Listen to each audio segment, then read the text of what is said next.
Let's just, Lano, just to preface here, I want to start by saying I do not approve of Lana Wachowski's white woman dreads. Okay, heard. Just, Yeah, you're heard. Just You're setting heard. the bar here. Just setting the bar here. Making sure that we're all on the same page before we That start. almost sounds like you're like preparing to say something difficult. I do not approve. Difficult is a good phrasing of the word.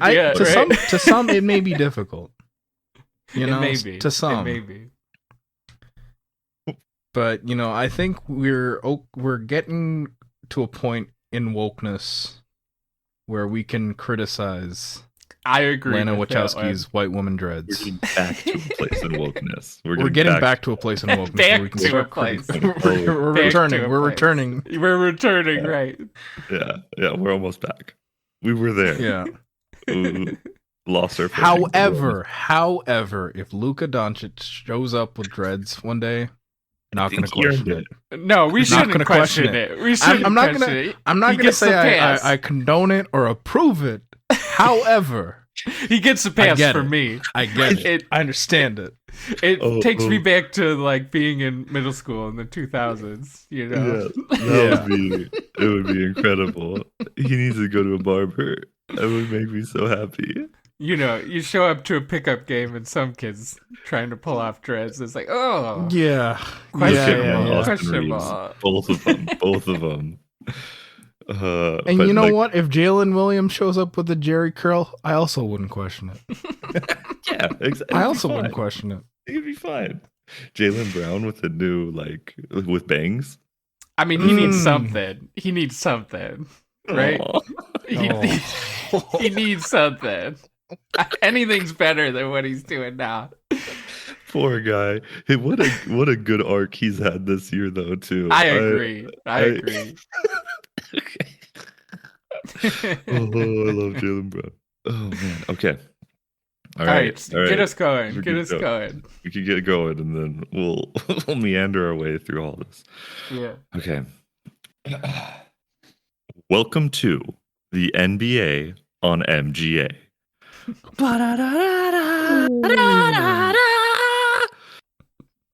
You can't see me right now, but I'm doing the Jalen Williams. That one gif of Jalen Williams. Oh yeah, like the aura. When he sees SGA's aura and he's just holding his hand to his face. He's got really good gifts. He's got really good gifts. That's a really good gift. Yeah.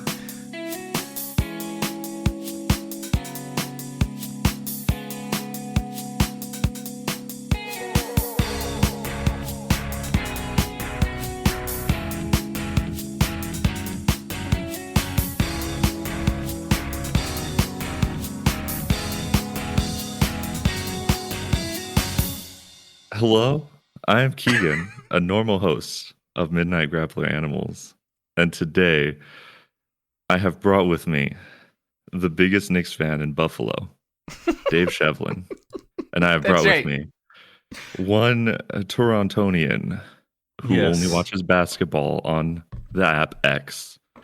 That's not true. That's not true. Okay. We have Canadian outlets through which I can watch basketball. Yeah, TSN. TSN, right? Can. Notice he said can. You're right. Yeah, because I didn't say that I do watch. I use how do I say this? Second party streams the way any good NBA fan should. NBA free now. .biz. My favorite one is I don't even know. I couldn't possibly type it in because it's a ridiculous URL.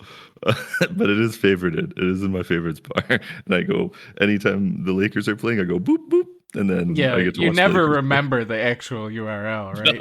No. It's amazing what you can do with an Android IP box. Is what I'll say. Wow. Is what I'll say. My thing is, and I've said this on many occasions, I hate watching things on my iPad. I just hate it. And it's like, so if I can watch it on my TV, I do. I have a hard time watching an NBA game on my fucking phone. So I put it on my phone. Yeah. At work. I'm the idiot that pays for, the Direct TV Now or whatever the hell it's called. Yeah. Just to watch Knicks games. I'm the idiot. No, I've watched my phone. I'll probably have the opportunity to talk about this more at the end. but I will watch on my phone. But that's more listening. I think I throw the headphones on and I'm listening to the game more than I'm watching it. Yeah, but otherwise I'm I understand. Just like in the one. 30s, I look. There are times where I'm laying in bed watching a game, and if I'm not on my phone, I'm falling asleep. So it feels like I am listening to it like I'm in the 30s. I was in my bed listening to that Bam '83 game like it was Wilt Chamberlain's 100-point game, just like God intended. Len, you mentioned the 30s, I was thinking of more like the 60s. The old ladies always had TVs in their kitchens because I had the Lakers Nuggets game was on my iPad, and I was cooking for my mom last weekend. It's going to overtime. I'm almost like, what's happening? I'm like, I'm watching TV while I'm cooking, Mom. Leave me alone. Oh man. Oh, we're just a bunch of yapping women, and we're happy to be here. So to explain what we're doing here, I did at one point. I thought about pretending I got a letter from Adam Silver, saying that you're here to pro-Palestine. We're here to fix the NBA. But I want to make fun of Land's one pick for fixing the NBA too much, so that overpowered my desire to have Adam Silver do that. So the idea is we are here to talk about some of the most talked about topics of the year, and try to fix the NBA. So I picked out a bunch of topics, and then the Land added one, and Dave just kind of accepted what I said. I did. And so we have 6 topics. I did add one? You did add one. There's one that I didn't even think was a thing to talk about, and this was your fault. Oh, okay. Which we're going to start with that one. Anyway, so okay. We have a few topics. Actually, but first, I'm so excited to learn about what this topic is. First time, just like everyone else. There's one thing I did want. We've already basically broken the ice because we're such good friends and we have such good banter. But there are 2 topics that I thought this isn't really a whole thing we need to fix, but it is kind of newsworthy and it's worth getting some words on tape about. So first off, always the most fun thing to talk about is who's going to win it all. Who's going to the finals and who's winning. Who's going and who's winning, and you could vote with your heart. I'm okay with that. But who do you think is going and who do you think is winning? Who wants to start? I'll start. Okay. I honestly have a very hard time with this question this year because it is one of the weirdest years I feel like ever in the NBA. I think it's even weirder in the Eastern Conference than it is the Western Conference. Like the Western Conference, a lot of it makes sense, but the Eastern is such a weird anomaly this year. Yes. The Pistons, I thought they would be good, but I didn't think they'd be like this consistently record-wise good. I did not think that the dumpster fire Hawks trading away their talent. Well, I mean, I hate Trae Young, so fuck that guy. But fuck Trae Young. I did not think. Right, I didn't think. Spoken like a true Knicks fan. Fuck Trae Young. I didn't think they would now have like this long streak they're having, but it's also funny because they've been having such an impressive streak, but they're like 8th in the Eastern Conference. Yeah. So you're right. Yeah. To your point, you're right. So it's really hard to pick something because I feel like the Pistons and the Spurs are ahead of schedule, and I don't know how well that's going to translate into playoff basketball. Right. It's such a different game once you enter the playoffs is the thing. And it's been such a frustrating season for my Knicks because, like, technically I should be pleased, but I really haven't been all season long. And I'm hoping we just get to the playoffs and like it feels like they're just so dismissive of the regular season that they just want the playoffs. So I do feel like we could climb pretty high, but I also realistically don't know if the Knicks are going to make the finals or not. I don't think that the Thunder are going to make it back. I do feel like a weird dark horse pick for the West. Not really a dark horse pick, but I do feel like the Nuggets could make it back into the finals again this year. Nuggets would be interesting for sure. Yeah. I don't want it, but I could easily. I hate even saying it, but I could see like a Nuggets Celtics final again. Them in the finals again. Because I thought the Celtics were gonna suck, and here they are, and it's very crazy. Depressing to me. And like Tatum's at 10%, like, or okay, fine, 70%. Tatum's at 70%, you know? Like he's not even right. And he's gonna be ready for the playoffs, so it's disgusting. That's the worst part. As soon as he came back, I was just like, oh, this throws a wrench in the whole thing, huh? Well, it does. I wanted a year without him. I wanted the Halliburton year, and we're not getting that for the Celtics. I know. My greatest wish would be a Spurs-Knicks finals. I would love that. I think that, I think that the Knicks would take it, but I think it would be a very fun series to watch. And I don't know what other type of series would be fun to watch, because I'm not feeling that this year for like an East-West rivalry or matchup or anything like that. You know what I mean? Yeah. Do you have an immediate thought, man? I just want to say I want to shout out my Raptors. No one cares about them, and yet they're still 5th right now in the Eastern Conference. Pretty crazy. That is crazy. True. They've been impressive. I saw they're the little team who could, and I'm so proud of them. I saw them play the Knicks in person a couple weeks back, and goddamn, Brandon Ingram really is so underrated. I feel like so underrated. Watching him in person, like his skill, his length, like the shots he has no make. aura, and yet he still manages to come through, and it's incredible. 100%. He's like you look at him play. It's not even like a Jason Tatum situation where like you hate him, but like you know, it's just like. It's odd. It almost feels like a Kawhi kind of situation, except it's like the roles are reversed, right? Like, that's true. It feels like when you were hanging out at a friend's house and like his cool older brother who like stoned in the back room came out and like didn't do anything cool, but you're like, that guy's cool. Yeah, so exactly. No, so I want to shout out my little guys who could. Cavs, I guess we didn't really mention the Cavs, but they're Cavs also are interesting. Cavs are interesting. Yeah. Fuck that. Yes. Fuck that. Fuck Harden. Ring chasing bum. I hope he. Harden winning a ring. Fuck that. No. With the Cavs would be so funny though. Of all the teams he could win. I can't live in a reality where that happens. I really can't. So funny. Of all the players ever in the NBA, he is the dude for me that it's like, pack it up if he wins a ring, because this can't happen to me. The whole industry's over. I see. It would be so funny. Yes.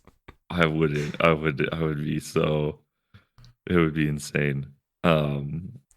It would also be insane because of how that trade came about, where like no one expected that to happen, and then it was like, oh, I guess it happened.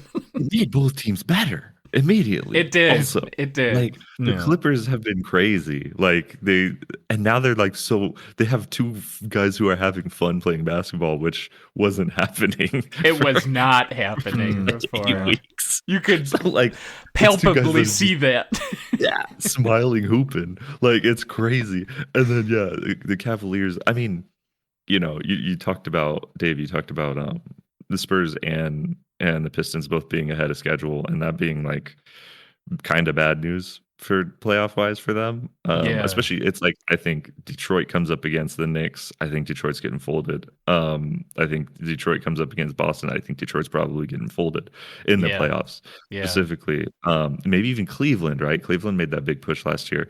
It's true. They got beat really easy because they don't have the experience. And so like it feels a lot like, even though they don't, like, I mean, they're still top 4 seeds, Boston, Knicks, and Cleveland, all three feel like they could do a little more than what's maybe their current, record says. Right. It feels like the Pistons are like the kid that snuck into the adult table at little. Thanksgiving, and it's like how this. It's like it's a Tom Hanks big situation. That's what it really feels like. It is. Oh yeah. Which it's like they're gonna be great next year too.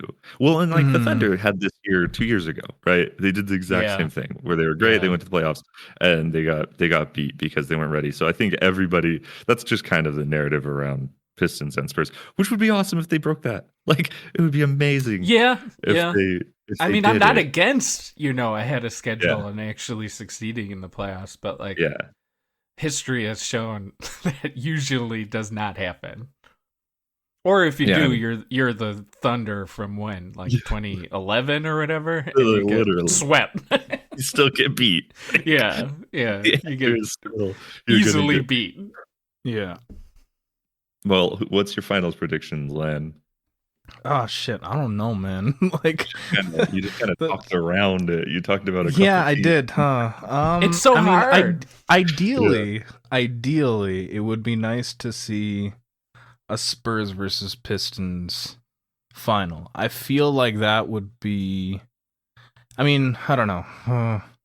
Again, like going with the big analogy, like the Tom Hanks big analogy, I feel like Pistons making to the finals feels like the most interesting case for the Eastern Conference side of things. The Cade of it all is so weird, right? Yeah, like, I mean now that he's not that that's the whole reason the Pistons are good, but he is kind of their entire scoring, right? Like he is, and it's weird because you watch a Pistons game and I feel like you don't feel that talent coming off of him. He's a good playmaker, but to me he's not like that Kobe-esque like dagger scorer. Yeah, well, I mean, I still think he could develop a little more too, right? Like Shea won MVP last year and he got better this year. And I think Cade could still develop a little more. But it's also like the stink of that one game, right? Where he took like 70 shots or whatever.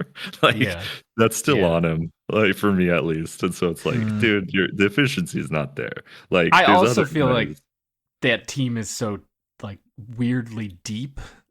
Yeah. Like out of nowhere. Like the Pacers last year. Yeah. Like I don't feel like he's so much the dude, so much as like that team has 10 guys that could all be starting, Yeah. I feel like he feels more important to the Pistons than Shea does the Thunder. But these days, pretty much. Like that's I don't know. Can you imagine if Shea left that team and it was just like Chet as their guy? I don't know. I hate so much that Chet is the other guy. Like J-Dub is good. He's just been injured all year. Yeah, and, like, it just hasn't been his year. Chet should not have been an all-star, like at all. There's so many guys. There's other centers that should have been all-stars. It's that rule, though. It's that old rule. I think it's still like an ingrained old rule where if you're leading the conference or second, like you got to give them 2. And I disagree with that. I've always that's how. I don't know. It's how some people get in that. Thunder's a great team, right? People don't like, especially it's like Caruso's ridiculous. Isaiah Hartenstein is a great defender too. So like just those 2 guys being bench players. I mean, is ridiculous. Do you know how much I wish the Knicks still had Hartenstein? Like, he's so good. My God, he's so good. Lan, I'll accept your answer. You'll accept my answer? Is that what it is? Why does it have to be a matter of acceptability? Yeah. No. Accepted.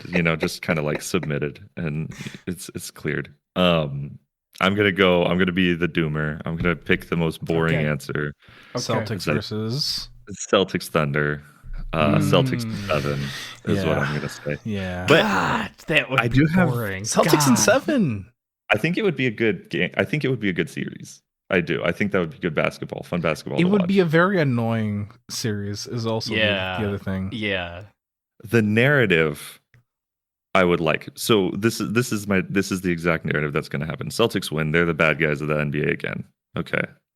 Cool. Because Thunder, bad guys doesn't really fit them. They're too chill. That is a narrative I hate. That like it's not easy to hate on them because they're not the villains, like they're just a bunch of dorky kids. Exactly. So it's like, let's get them out of the villain role. Plus, Dort's getting sold. They're getting rid of Dort. He's going somewhere else to be a villain. So they're going to become more likable very quickly in the offseason as well. That could be, yeah. Then they could be the heroes next year. That's sort of it. Just kind of looks like that looks too good. I would love different people. Obviously, Dave, you said the Nuggets. I feel exactly the same way about my Nuggets as you do about your Knicks. Like, this team is washed. Your Nuggets. Hold on. This is new to me. Your Nuggets. Oh, he's shown me that they're his team now. They're his team. They're my team. Full fire. Yeah. I've only been to Nuggets games in my life. That's all it takes to be the team, I lived in Denver. Yeah. I've only been to Nuggets games. Clippers by geography, but Nuggets by I've only been to Nuggets games. I don't know. What am I supposed to who am I supposed to like? Again, I have the Lakers or the Clippers too. I'm not going to do the Lakers, they're evil, but Luka's a hooper though. I'll watch a Luka game. You can watch the Nuggets come to town and play against Luka. Yeah. Anyway, no, I'm just like, they're the worst team on the planet right now. They've been a weird one this year because I feel like the Nuggets have had a little bad luck with injuries. Sure. They've had a whole middle of the season, they're way more closer to their championship season. This year than they were the previous. And Tim Hardaway Jr. is so fun to watch. The whole team, and Murray's taken a huge leap. As a person who suffered through many Tim Hardaway Jr. starter years, he is not fun to watch. He could be a great sixth man now, and that's what he's doing. He's coming off the bench. He's not fun to watch. So I cannot agree. I'm sorry for you. I'm sorry that you can't find joy in him. I'm sorry you're saddled with Towns right now. That's really what I feel like. Oh man, don't get me started. Man. All right. I think that was good preamble. Maybe we'll get a little expansion talk later. But I think we're warmed up and ready to move into the actual. Let's do actual ones. Hit it. All right. Okay, we're starting with MVP. Okay. What can we even say with the rule changes? Like, is anyone eligible? Hey, there we go. Cade Cunningham. Nobody. There's no narrative for him. I'm sorry. The narrative is for Wemby if you're going to pick somebody on. I mean, I would personally, I would prefer the narrative, lean that way. It's just. Okay, so what's the problem with the MVP right now? What's the problem that we need to fix? And my biggest problem. Let me get into it because my biggest problem for the MVP is, I mean, first off, we need to get rid of the 65 game rule. Like, that didn't change anything. It only hurt people, and I don't support millionaires getting more money, but the guys should be able to get more money with these clauses without this rule. You know what I mean? But my biggest thing is that everybody wants to do the MVP shit where, if a guy wins it once, he can't win it the next year. All of a sudden, so bad. That's not okay. So that's how we end up with Joel Embiid winning the MVP, which, fuck that. Which, those 2 years he was good. He was good, but Jokic was clearly the better player. Yeah. All advanced stats showed that he was more important to his team that year too. But because he won it twice, we couldn't do it again that year, which is absurd. He's not as good as Larry Bird. And I feel like that narrative, everybody subscribes to that narrative where it's oh, I'm tired of him getting it. Let's give it to someone else. And that's not how awards work, guys. MVP, right?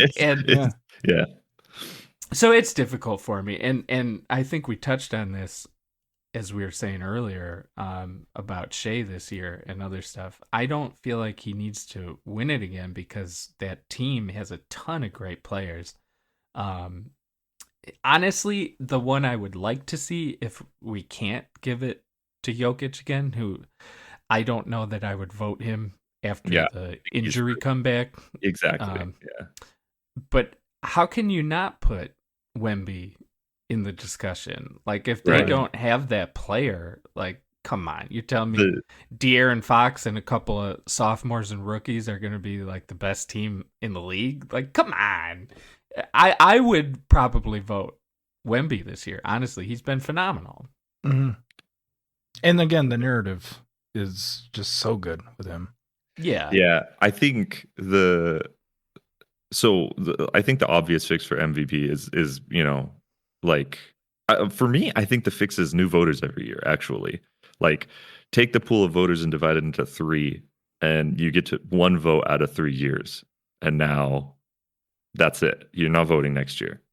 I think that's big. So you're saying cycle the voters instead of the votees. That way it's like, you don't, exactly. That way it's like, at least, making right, of course. Your vote matters more, right? You only get to vote once every 2 years. Your vote matters more. Think more about what you're doing. And like, hopefully it'll curb some of that annoying stuff. This is assuming a lot of the voters, I will say. Yeah. Like, I feel like, I don't know. Yeah. Again, maybe it would curb that. Yeah, you're right. But sometimes voters just be voting just for the sake of it, you know? Yeah. Which, I mean, I don't care. I don't care about unanimous MVPs or anything like that. Like, I mean, it's cool. It's an interesting thing, right? LeBron, Shaq, and LeBron and Shaq getting so close to unanimous. Curry getting a unanimous MVP. That's cool. Oh, don't get me started on that Shaq one. I don't. That's absurd. He was unanimous MVP. Like, if ever a season existed, that was it. Exactly. But that's like one of the annoying things about the MVP. Either way, though, it's like he won, right? Yeah. And it's clearly, like, I think last year Shea robbed Jokic. I watched a lot of this year. I don't think Jokic has an argument for it, and I think Shea took such a leap that I'm like, holy shit! Like, well, as we're saying that, I looked up Jokic's stats, and I mean, this shit's crazy, man. Even though he hasn't been good, this is crazy. Like, in what era would these stats not secure you the MVP? I do think, like, I hate best player on best team. I think that's dumb as hell. I agree. Like, I agree. If you're a 6th seed, but you're only there because of LeBron, then, or like if you're the 3rd lead because Luka is going crazy every game, like, okay, there's an argument to be made, right? I agree. I mean, that, like, one Luka year isn't when winning games, also he's getting those 30-point triple doubles, and they're losing, and it's like, well, that's important. He's doing stuff, but it's not enough. And especially, I think the other thing that hurts Joker this year is that Murray has taken a big leap too during the season. Yes, and so it's like, you're right. He has a good second guy, and they're still not winning winnable games.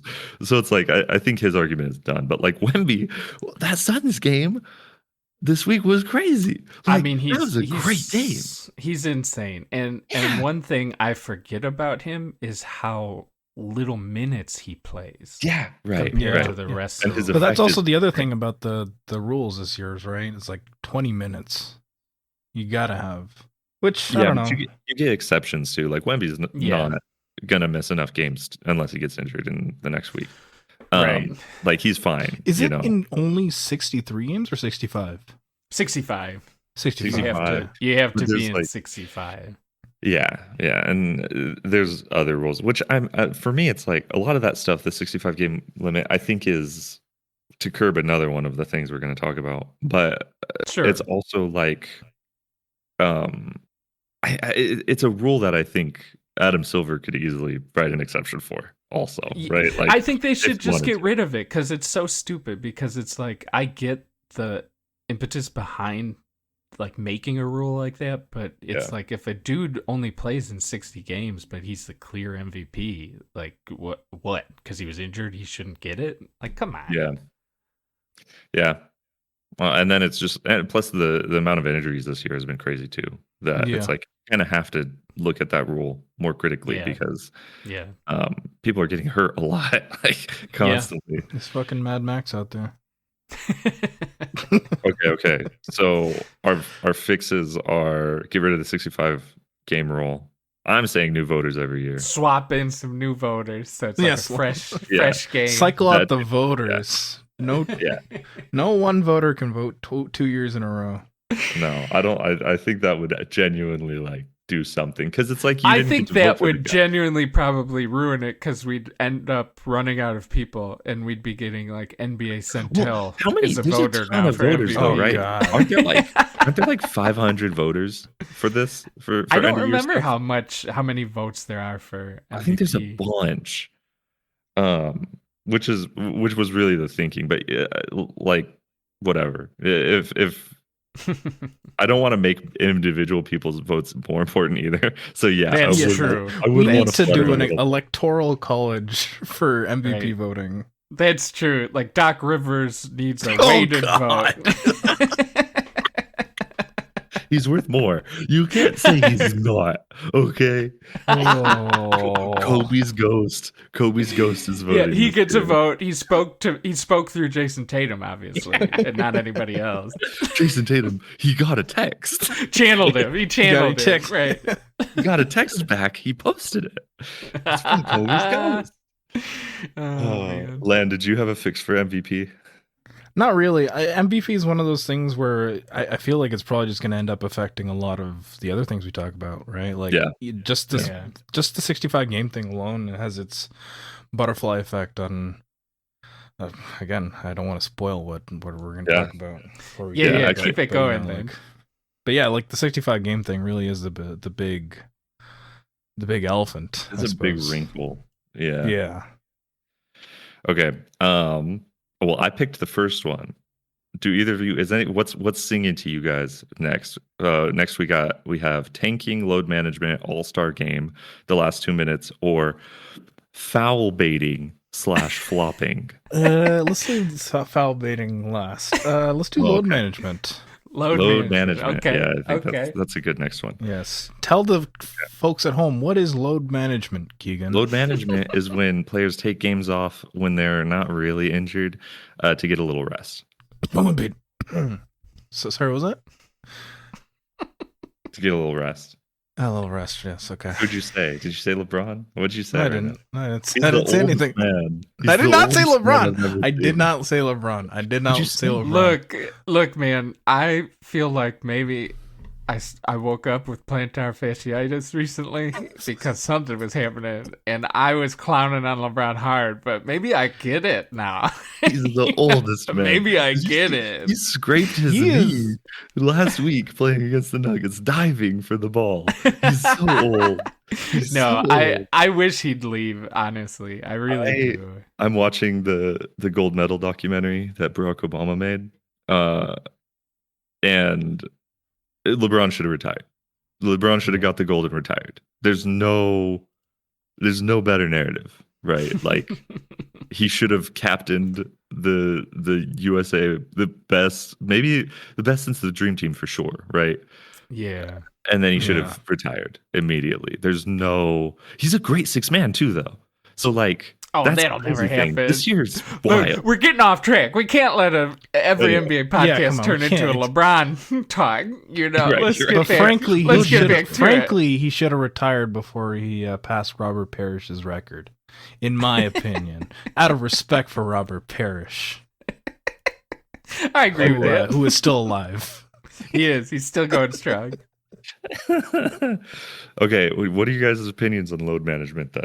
Is it disgusting? What's the solution? I don't know. What is the solution is a tough I one actually here, do huh? have a solution.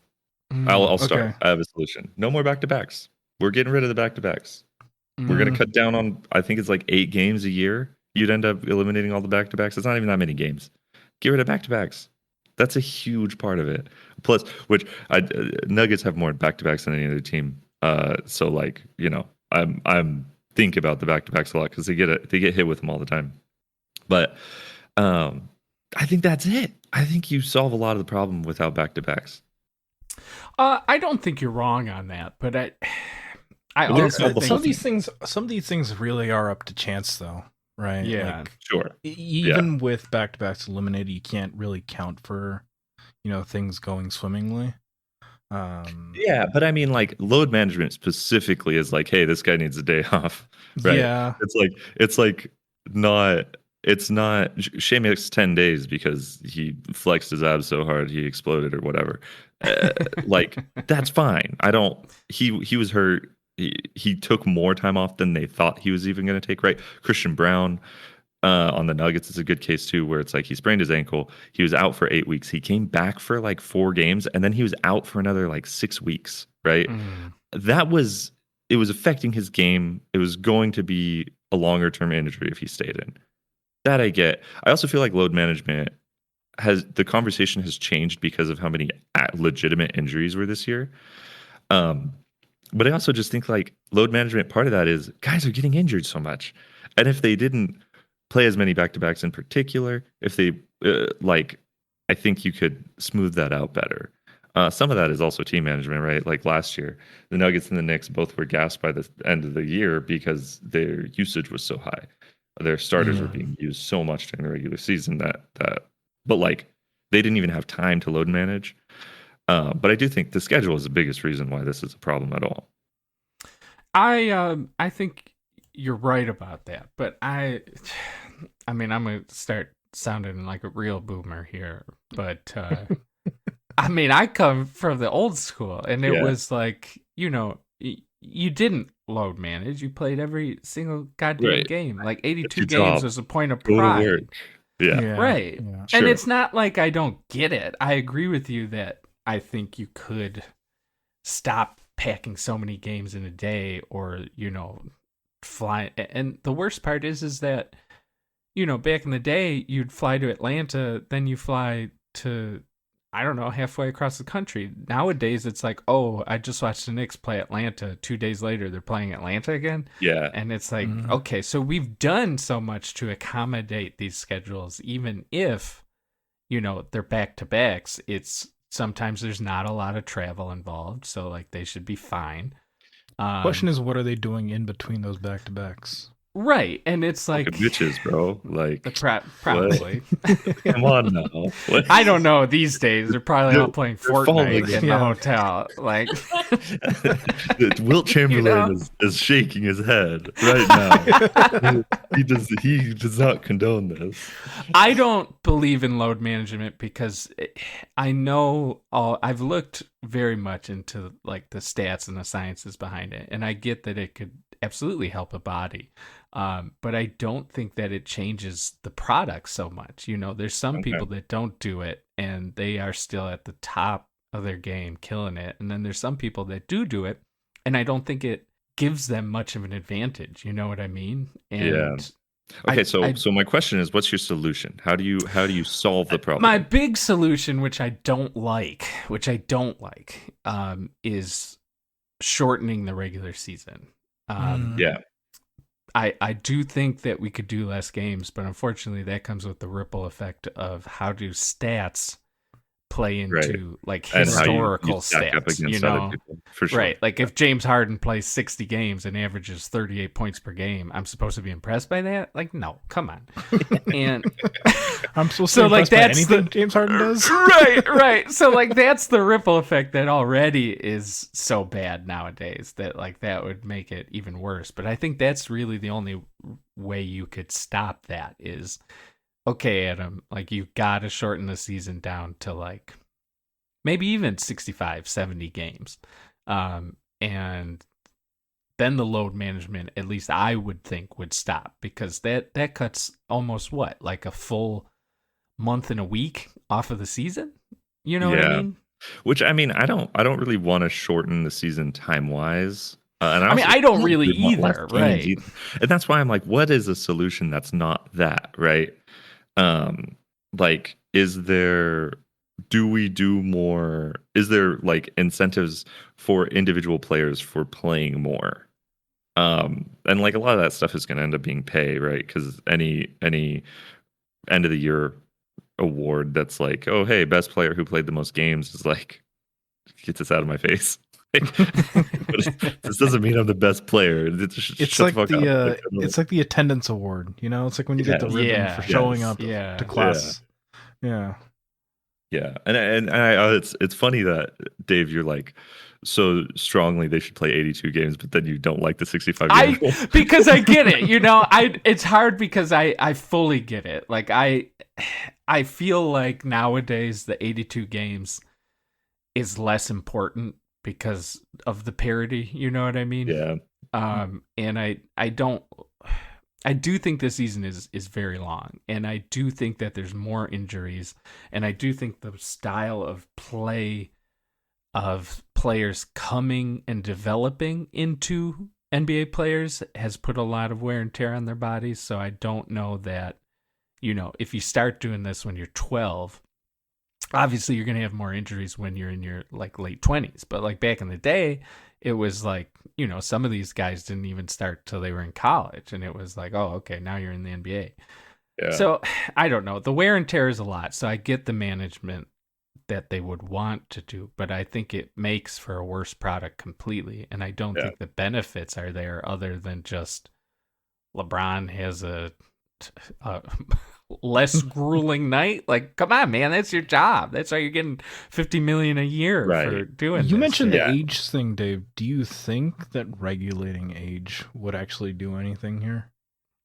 I don't think so. I think nowadays everything is trapped in this cycle of the AAUs and starting as early as you can because everybody wants to have that success. You know what I mean? And I mean, we're seeing a bunch of players lengthen their careers because of advancements in medicine, and the load management itself and stuff like that is all things that they point to. But I think it's just the work people put in, and I don't think load management is putting in work. I think it's skipping the product rather than, like there was a story that LeBron, it cost him close to $1 million every game to like get fitness ready, which was bullshit. But the fact is, right, it's like money. I don't care. You're a billionaire. Like, I don't care how much money you're spending on that. Right. You have to spend more, actually. But like, what does load management do? Like, so they miss 48 minutes? Like, come on. Like, okay, skip a practice. Yeah, like have them do a different type of thing during practice. Have them work out whatever the issue is there to be ready for the game. Maybe just don't play them that many minutes then. Do a minute restriction like San Antonio is doing with Wemby. You know what I mean? Like, Wemby, I feel like, would rather cut his arm off than do load management. I mean, it's interesting, the load management conversation. Like, it's around LeBron, and it's like, well, LeBron, I don't care, right? Like, LeBron could take whatever games. LeBron has introduced so many things that are terrible to the league. Right. I care about Luka. I care about Luka taking games off for load management, though. Right. Yes. I care about Ant taking games off for load management, and I do feel like the newer crop of guys don't as much. Right. Yeah. Yeah. Like, looking at even the Thunder, hardly ever anybody takes a game off that they couldn't play. That they can't. Right. Exactly. So it's like I think that's good. I don't know. I think the biggest people that have made it a thing are Greg Popovich, who in my mind is a fantastic coach, but he is a guy that says, fuck it. I don't care about the product or the league or any of this capitalism. And he just wants his dudes to be good. And I get that. But like, this is also a thing where everybody should play every game.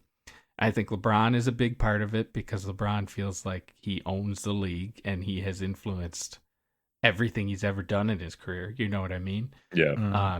And he's definitely using it nowadays as a way to, extend his career, extend his records, like be able to say on his podcast, I think the GOAT debate's over. And it's like, okay. And another one that I feel like has really detrimentally made this is Joel Embiid. Yeah. And it's like, look, I can't deny the man's 50-50 talent, but that dude has just been like a gaping void to the game of basketball as far as I'm concerned. Like, no playoff success, chasing awards, dirty player, constantly hurt, but also constantly not want to play and then complain about everything. So it's like, where is the mental fortitude along with this load management? You know what I mean? Yeah. Like, these guys are never coming out and talking about like what they're doing or how it's benefiting them. It's just LeBron's not playing tonight, Kawhi's not playing tonight, Embiid's not playing tonight. And it's like, is this real? Or like, who's actually making these decisions and how are they benefiting? I guess maybe the fix would be start really digging into who makes these decisions, why they make the decisions, and how it benefits the players for a better product rather than just allowing it to happen without any of that transparency, you know? Yeah. I mean, the 76ers doctor needs to be investigated for sure. That person's a hack. If like somebody there is doing a really bad job. 100%. 100%. How did Magic Johnson he injured his knee in his second year? Okay, I'm not even bringing up the AIDS. He injured his knee in like his second year, right? He came back. He's one of the best players ever. He's not injury prone. He's an incredible player, right? After a knee injury, you're sounding like Obadiah Stane right now. He is. That's true. Magic Johnson built this in a cave with the immune system of scraps. I mean, literally. But you're also right. You know, like, we don't talk about how, like, Dominique Wilkins had an ACL tear, came back still averaging near 30 points per game back in, like, 92, even Kobe. 91. Yeah, well, Kobe wasn't so great once he Kobe came was back, different after. But I mean, like, Bernard King, like, they thought his career was over. He put in the work, came back, played for the Bullets, and got back to where he was back in the day. And it's like, nowadays we applaud these players in the age we have of, like, every advancement in the world is open to you, and they have millions of dollars to address every problem they have, and drink it's their just spring water. I can't play the game of basketball 2 nights in a row. Like, come on. Yeah, maybe it's just fair. the American healthcare system. You know, maybe it's just that could turn into a whole other podcast. Literally, the American healthcare system is built for billionaires and millionaires. Like, these guys, right? And they're part of that club. They're part of that club. So no, I think it's funny that our solution to load management is suck it up. That's it. Like, it really is it. It really is it. I love that because I when I even picked this, it was like, this is kind of a problem this year, but it's health reasons and they're legitimate. But like that quote, the Jordan quote from a few years ago started going around too. That was just like, just hoop. Like, what do you just do your job? We show up for 82 days. That's not hard. Like, it isn't. Go. And if these guys back in the day, like, you know, you hear the stories of Larry Bird talking about how he'd leave a game, go to the hospital, lay in traction while drinking a beer, be pulled off of the hospital bed in the morning, and then he plays the next night. And like that, I'm not, you know, I'm the last person to be like, pull yourself up by the bootstraps. I'm in a union. So like, I'm the last dude to be in support of that. But this is a situation where it's like, no, just Kendra is always like, you guys are entertainers. Like, why don't you want to entertain people? Yeah, go do that. It's performance art, like, to some level. Go do it. Yeah. And I mean, it's true. It's true. We should be heckling the bench sitters, is what we should be doing. Heckling the bench. Heckling the bench sitters. That's the solution. All right. I like it. Okay, So what else you got on the list? We got tanking. All-Star game, the last 2 minutes. Lance said flopping is last. So, okay, wait. All-Star game. Yeah, I guess we'll All-Star do that game. next. Let's talk about it. Let's talk about it. Yeah. See, I think the cool thing about the All-Star game is it changes every year. Right. But I also think that's the thing I'm going to change. I don't think that's cool. Yeah, fair. Like, I think it's cool and interesting, but I would change it. I would change that. It would be the same every year. I have a lot of trouble because I loved the All-Star game, like, as a kid, and it was an event. It was like the whole weekend you're blocking off. You're either getting together with your friends or you're having you're not going anywhere because you're going to be watching the entire weekend. And the old games, I get it. You know, you have people like Anthony Edwards and Kevin Durant, you know, looking up a clip from like a 95 game and being like, they're not playing hard either. And it's like, no, I've watched like every All-Star game back to like the 70s. Like, they are playing. And yeah, it's not as hard, but it is a entertaining game. Like you were just talking about being entertainers. Like, the entertainment is there, but these guys want to play and they want to win. And I feel like being an All-Star used to mean something, and these days it doesn't very much anymore. Yeah. Especially because all NBA. Yeah. that's actually where you get money. Like Which you get a raise which yeah. back in the day never used to be a thing, but now Yeah. it is built into all the contracts and stuff like that. So that's way more important than the All-Star stuff, which I get. But I think really one of the changes we need that we talked about in load management is we need LeBron to retire. Yeah, LeBron. Well, yeah. you know We what? need I these think old Curry, heads who don't give a shit about yes, this. Curry is another one. But like, I almost think like you need to pull the best guys out of the All-Star game at all because Luka and Jokic also don't care about it, right? Yeah. Shea didn't play, so we can't really say. Murray was very bad, so I don't know. But like, I almost think it's Robbins only. Like that's the only like we're putting J Dub is going there. It's gonna be Murray. It's gonna be like all these guys that aren't like the number one guy on their team, because a lot of the number one guys are also just like, what are we doing here? Like I don't want to be doing this. I mean, that absolutely happens, and I think that is the biggest problem with it is I do think this generation of the banana boat generation did not care about All-Star Weekend. They're I so feel like rich. they turned it into like a vacation, and I Yeah. get that. You want the break more than you want to put on a show and still be tired. But I do remember back in the day when this used to be much bigger deal and how excited people were to be in it. I can't imagine being a dude who's young and it's like your first All-Star game and you get there and it's a bunch of 37-year-old dudes saying this sucks. Yeah. And then what are you supposed to do? I guess go along with it, right? Yeah. And I think it breeds that negativity for the product. And I loved Wemby this year because it's like he that was crazy. came and wanted to make this an event. And Ant that wanted to win. Ant is great. Like Ant has that. I like that Ant turned it around to once he started playing, but like he was saying some questionable stuff on Saturday beforehand. But then he did, he rise to the occasion. Yeah, he wanted to play. And I think that really is it, right? You need players that are going to respond and show up and treat it with the fun and respect that it should be rather than an exhibition game. Like, who the fuck wants to go to a basketball game and watch the warm-ups? Like, nobody. Yeah.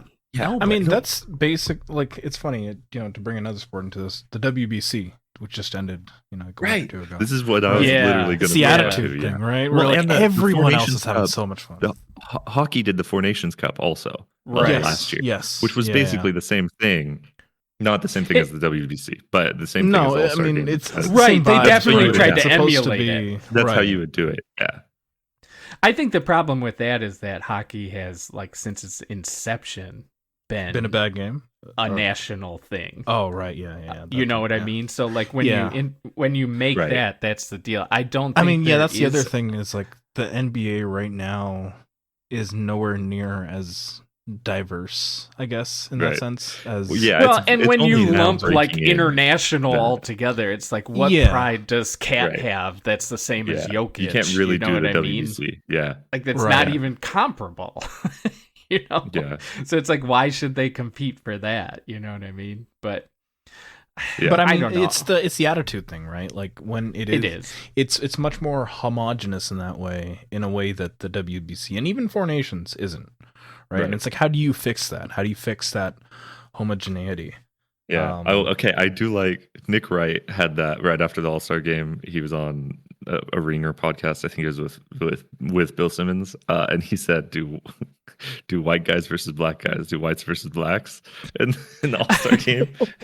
I mean, it's funny, but it's true. He's right. He's right. It's like you have a starting five already. That's gonna be like, it's gonna be good. Like it's gonna be. Maybe a good that's game. the solution. You just gotta keep doing the craziest fucking. This is part of woke too, This is part of woke too. Is we can be you a little do racist. Like whites versus blacks. You do Jalen's versus Jalen's. Oh yeah. Now you're talking. Game. That's what it's gonna turn into. That's what the All-Star game means. 10 years on, it's going to be Jalen's versus Jalen's. One team with an L, too. One with a Y. There's a lot of Brown last names too, so you could figure that out also. Oh man, that's hilarious. Okay, my insane big brain take fix for the All-Star game. Okay. This is a big swing. This isn't. I think it addresses all the problems though. Okay, because the main problem with the All-Star game is the stars want a break. and so they're lazy, right? Some of them don't, but a high percentage of them are tired and they want to break. So this is what we do. We still do. I think you actually do a little bit longer than a week off of main games, but that's where you do the NBA Cup. So instead of the All-Star game, so you're you saying do the like All-Star in series. February. Right. So it's right in the middle of the year. You do the cup, and I think the first round is probably single elimination. You got to figure out that. I don't know how you do the bracket to get through all of them in like 10 days, right? But then the All-Star game is the NBA Cup Finals. You do the same money tournament stuff that the NBA Cup was, but now you can give your stars a break and you let your bench guys play. They're gonna hoop. They're gonna play, right? Because they want. Some of them are gonna be on contract years. Some of them want more minutes. Like this is their opportunity to play, and they're the only games that are gonna be on. So now we get to see Tyson Hunter play, right? Random guy, no reason for anybody to know his name. But and then like if Ant wants to play, Ant plays, right? And he fucking dominates, and that's awesome to watch too, you know. But I think that would kind of address all of the problems, and it would lead to good basketball. Like it would be a good product. I've had a similar thought before, but for me, it was they should change the NBA Cup instead of like how they do it now. They should blend it with the All-Star game. And for me, it was, we have what, 32 teams now, or is it just 30? Still 30. What would be fun is if you did East versus West, and every team sends one participant. So instead of the All-Star teams, you get each team, it's either the best player on the team or like, and this solves the like, do you want to play or not? Yeah. Where it's like, okay, every team has a representative, and that's the NBA Cup, where it's a team of, one dude from every team on each conference plays, and you play an actual game. You get the cup, you get the money. And I think it would be fun because it would be like a volunteer thing, like, you got to pick somebody to do it. Okay, this dude's going on vacation this year. He's not going. But somebody else, I think, would jump at the chance to be like, the representative for the team that year. No, that's sick. That's really cool. I don't think it would ever happen, but I've that's that's a good one too. And that's less complicated than a whole tourney. I think that rules. Yeah, that's sick. But I'm sure we'll just keep trying to emulate other leagues' all-star games. Yeah. No, we just got to bring more Dominicans into the sport. That's really what it is. So true. So true. That's what hockey needs too. Hockey, they do. Hockey needs more non-white people in general. Yes, that's true. That is true. I'm saying this all the time. I'm always saying this. If I there were non-whites in hockey, I'd be watching. I've made my peace with it. Okay. As a Canadian, I've made my peace. Yeah, you got it. You got to accept it. Going in. Okay. What else you got? We fixed the All-Star game. We got tanking, and we have the last 2 minutes. Let's do tanking first. Tanking. Sure. I'm so happy last 2 minutes is going to the end. This is fantastic. One might even say the last 2 minutes of the podcast. There we go. Yeah, thematically fits. All right, tanking. So this one ended up on this list because of the Utah Jazz and the Indiana Pacers both getting fined earlier this year for tanking, even though they weren't the worst teams in the league at the time. The Kings were actually. So the Kings were ethically bad, whereas the other two were unethically bad. So.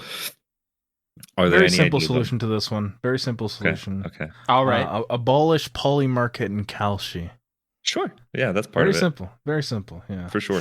But I think tanking is how the Spurs got Wemby, right? And they were honestly bad. They were ethically bad. Whatever. They were trying. They were trying. They were trying to get Wemby because why wouldn't you?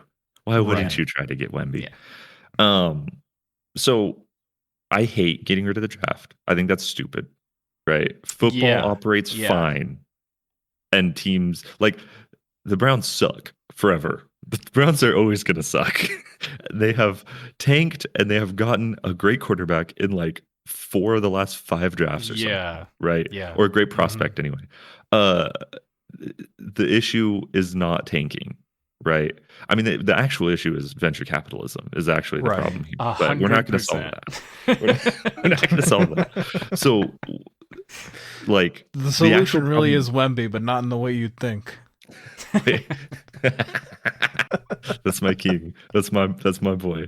Seek the mountaintop. Right. Seek the mountaintop with him.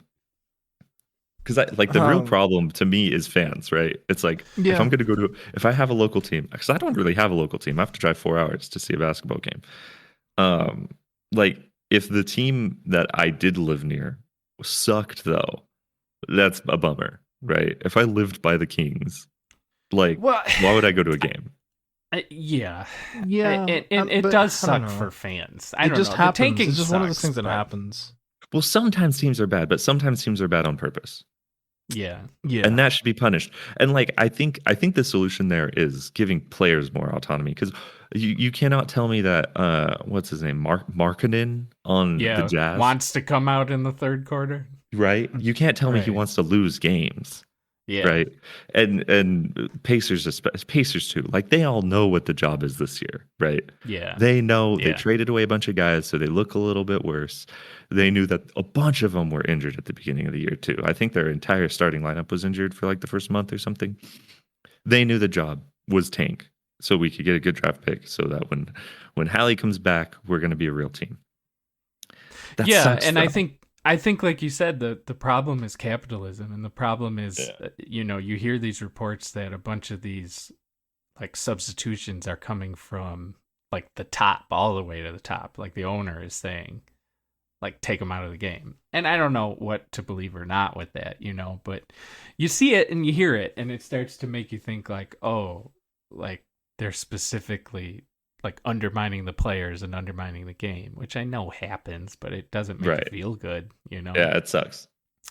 I think the problem for me is there didn't used to be such blatant taking. You know what I mean? And I don't know if maybe I was just ignorant of it back in the day, but it felt because why would you pay attention to the Utah Jazz anyway? Right. But when you'd watch some of these bad teams, it did feel like some of these guys were still trying, because so much of, even if you were on a bad team, like you're saying about awards and contract bonuses, these guys are still trying to get that. Mm-hmm.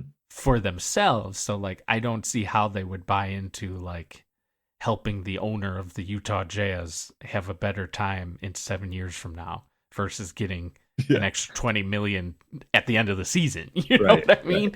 So there definitely is some type of disconnect there, and I don't know how you'd fix it. I think that the changes to the draft lottery have not yielded any of the results that they've either wanted. direction. Yeah, that's true. And I think it's been worse. I think it's been worse for the game. I don't prefer when the fifth worst team is always jumping up to 1 or 2. You know what I mean? Mm-hmm.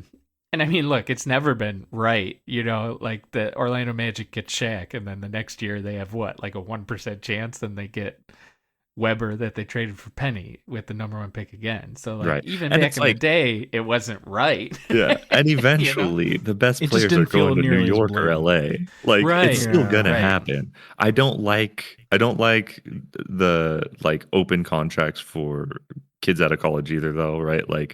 I don't like the idea that Lakers can just offer 60 million.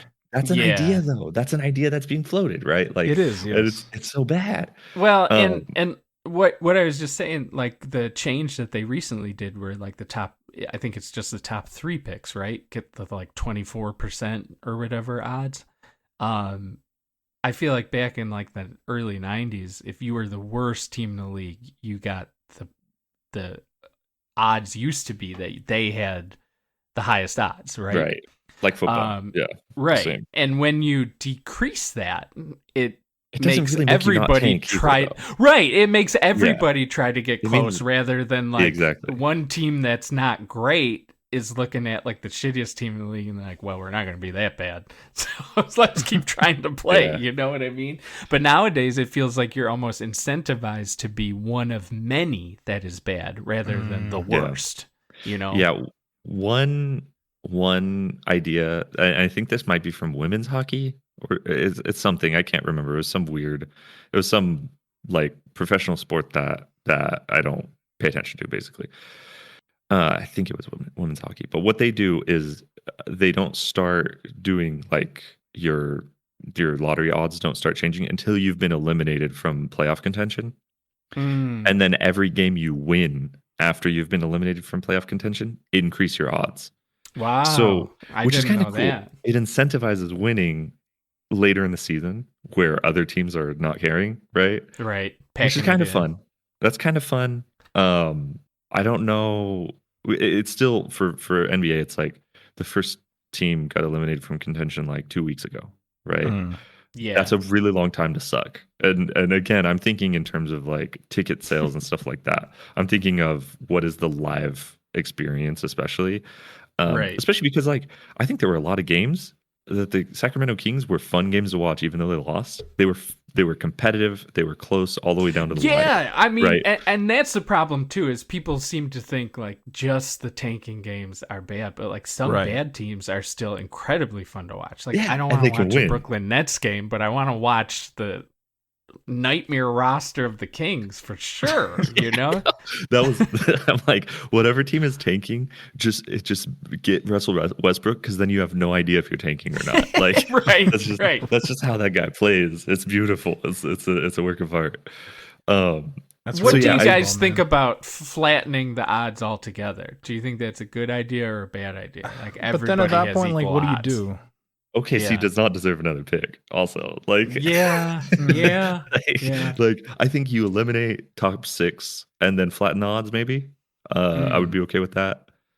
But yeah, because I don't know. I literally have no idea how to do it. I think one of the things is you could really look out for tanking, and instead of finding the teams like, what is it, like $10,000? It was not. Like, it's not me. Take their pick away. Yeah, like that's what it should be. Like the punishment should be like, yeah, you're going to the bottom of the round. I like that.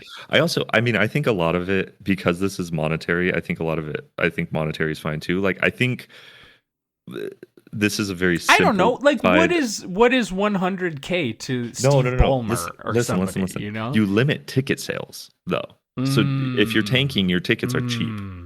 You get it's $15 I like ball that. Game. Right. I like that. That's $8 to get in. I think there's a bigger problem because of venture capitalism. So like, they don't really care about the stadium making money either. So I think there has to be something on that level too. That won't happen. But I do think in the media level, like, okay, you're tanking. If you tank, we get a cut of all your merch sales. Sure. Yeah. Like, do all that stuff. Right. I think if you're found tanking, then like it's going to cost you more, and like, like it's going to be cheap to go to a ball game, I think, is what I would like to see more.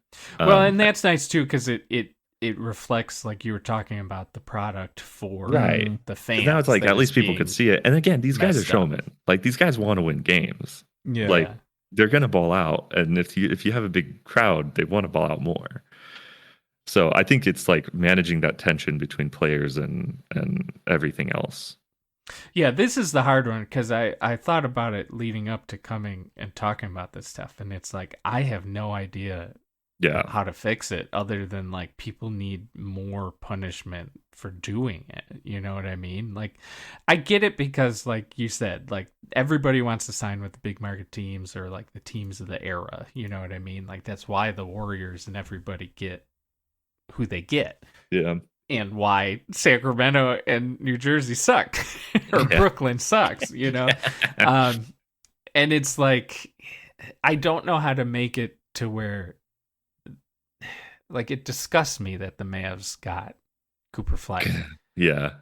So it's like, and they were so low in the lottery odds. So it's like, what, going back to what I'm used to doesn't help either. It creates conspiratorial thinking too, like for sure. That's crazy. If that happened, honestly, it's one of the craziest sports stories ever. Like, if it wasn't honest, it's still crazy. One I saw was that, what if we just randomly drew the draft every year, like no playoff odds or anything? And I mean, that would be chaotic. But what would you guys think of that? Like, I mean. The big thing too here is the salaries, the salary cap nonsense that nobody understands. I don't think anybody fully understands. Oh, the aprons? Yeah. No, I don't think Right. that's understandable. But like, if you get a good rookie, you just get a good rookie and you sign them to a rookie contract. But yeah, Yeah. I don't know. I think that it like would there's get a rid part of me tanking. that feels like that would get rid of tanking completely, because it's like you don't There's know no where you're incentive. going to There's show nothing. up. Yeah, and there's no nothing you can do incentive. that can only affect your odds. incentive It's to literally win. just RNG. Yeah. But what it does is kill the, Sacramento deserves a good player now. Well, I don't know that they really do. Yeah, but I- it doesn't really What matter. a team! I mean, they had so many good players, right? They did. Players They with did. names that we all Right, know. but then they And wanted they to be traded them away for nothing to tank. They wanted to be the 2022 Chicago Bulls for some reason. They're So. crazy, dude.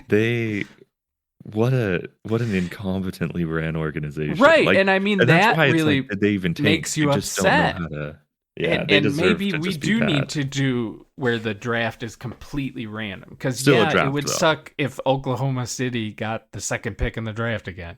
But maybe somebody, maybe that takes away tanking completely, because it's Yeah. like, no, the product for the season is the product for the season. That's all your business. It's your merch. It's your success. Yeah. That's Plus, all you can on still you. trade. I mean, Right. yeah. Right. Mm. I actually, you know And what? then I at think the I guess end of that the year- would. I mean, it would emphasize trade much more. But then the question is, like, how do you? Not the trade really needs how fixing. do you I manage guess. It's rookies? just that, Well, like, it's how like do you? some of right. these teams have zero development skill either, right? Like they have the Yeah. worst player development systems. Some of them, right? Some of them, like OKC must have the best ever, right? Like they're incredibly good at development, but like some of these teams, there's guys sitting there that's like he could be a special player and he's just not, Yeah. Yeah. I think the flattened odds is cool after the expansion draft if that were to happen. Oh, that's a think you good should wait- call. That's a wait till good way then. to do it too, Once Well, and that I happens, think to me, that was the only one I ever heard or read about that made sense to Yeah. actually get rid of tanking. Like, I don't think it fixes everything, and I think it brings a whole new host of problems. You know what I mean? But yeah. I think it's the only one that I've ever realistically seen that could make the Utah Jazz compete in today. You Yeah. know? Well, especially because they're like they keep looking like they're good, and then they'll tank, and it's like Yes. a very conservative, not conservative, and like whatever. It's a very scared way of running a team, I think, and that's what it reads to as me. So I do think that's probably the solution. Yeah, I think flattening the odds, but still doing a draft.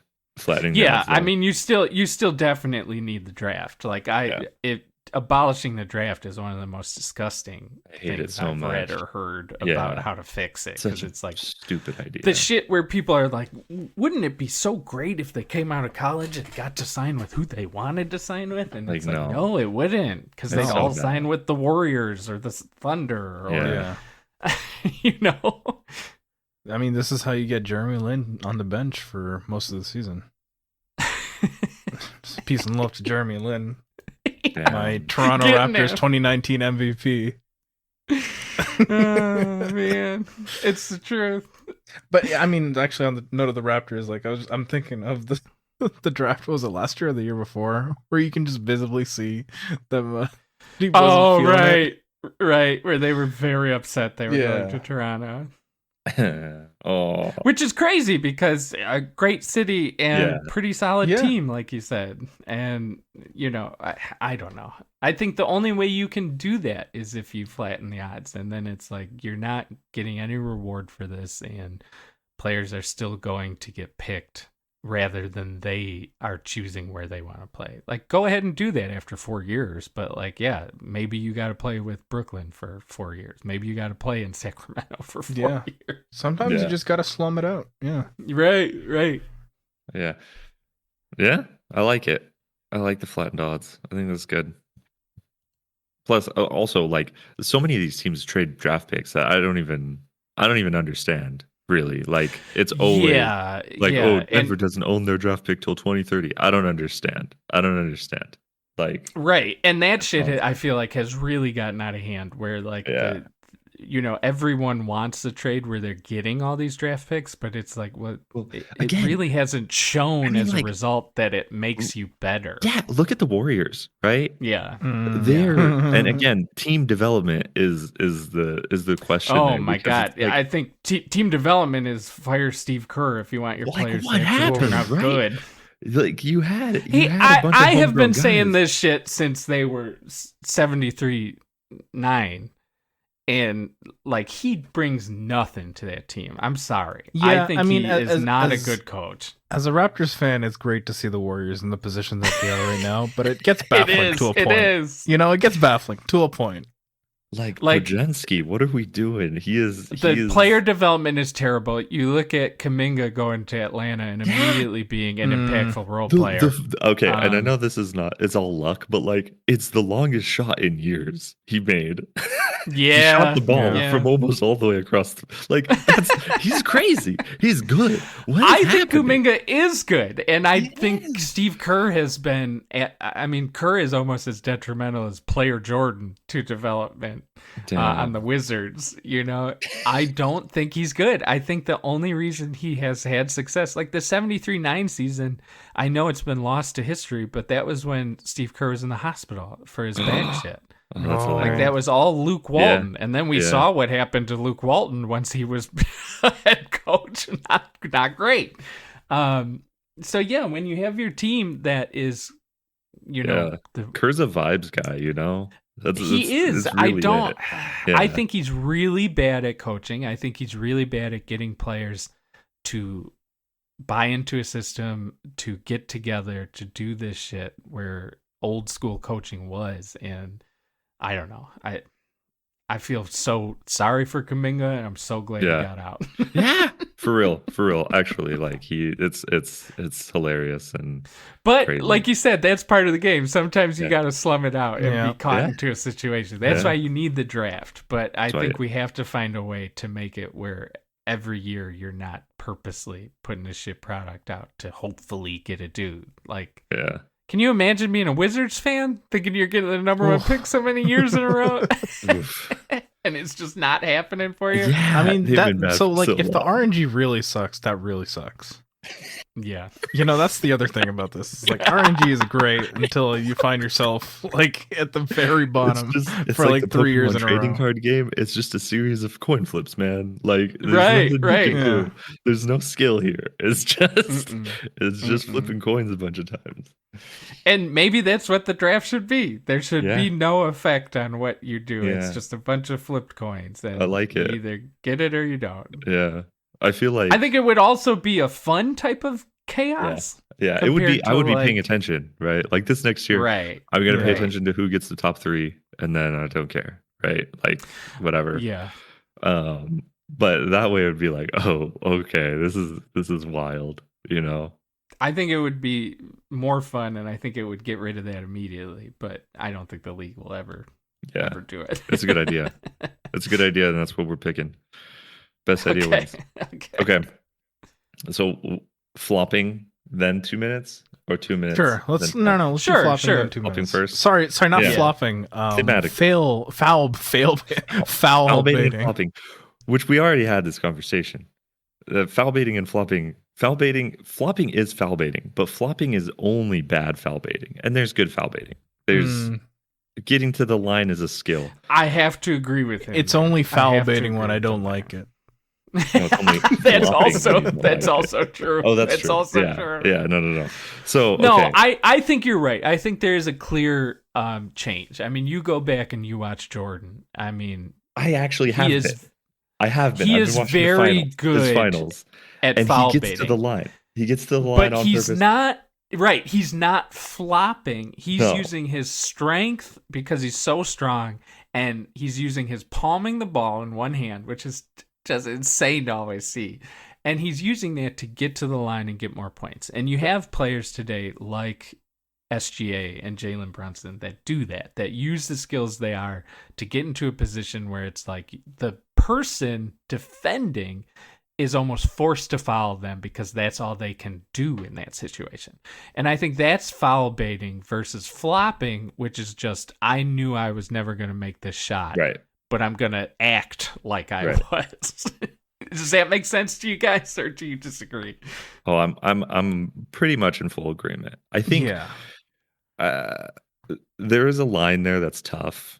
Because like there's times where SGA and Brunson are flopping. Yeah.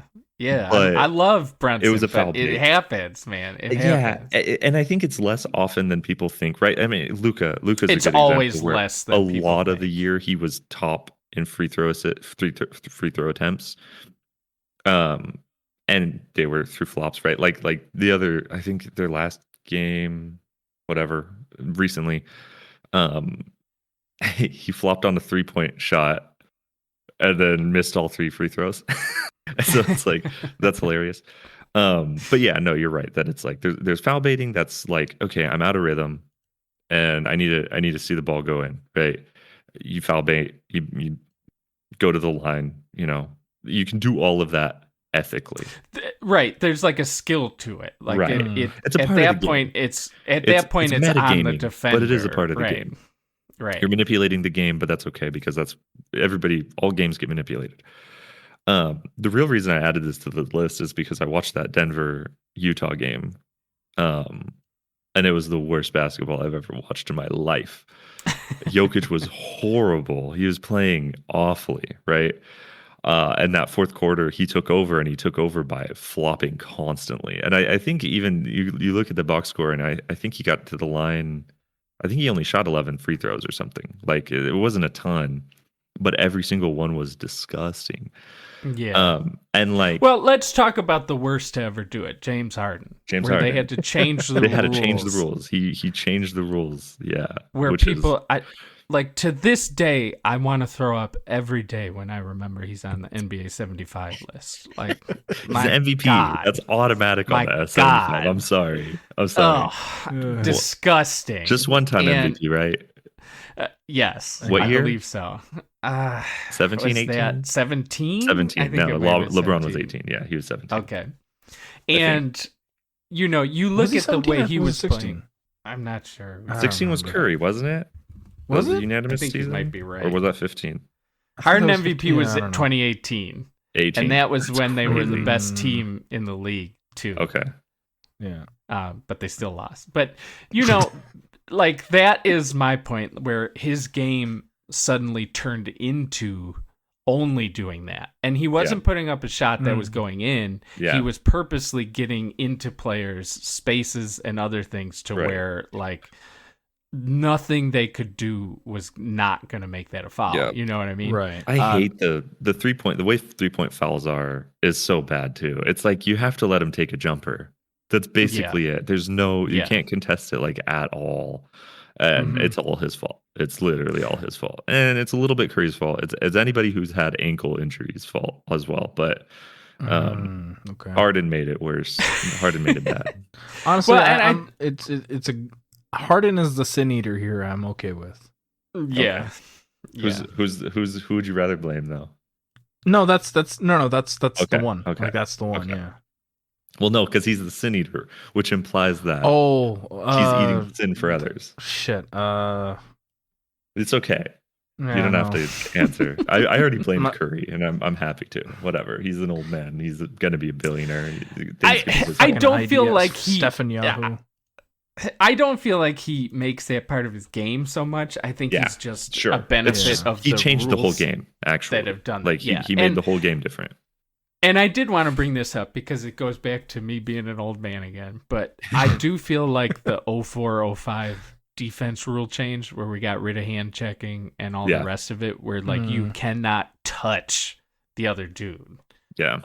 At any point, really, was a huge mistake. I get that we were watching some terrible games where like the Pistons are only scoring like 70 points. Like, I get it. I remember the days. It was a nightmare.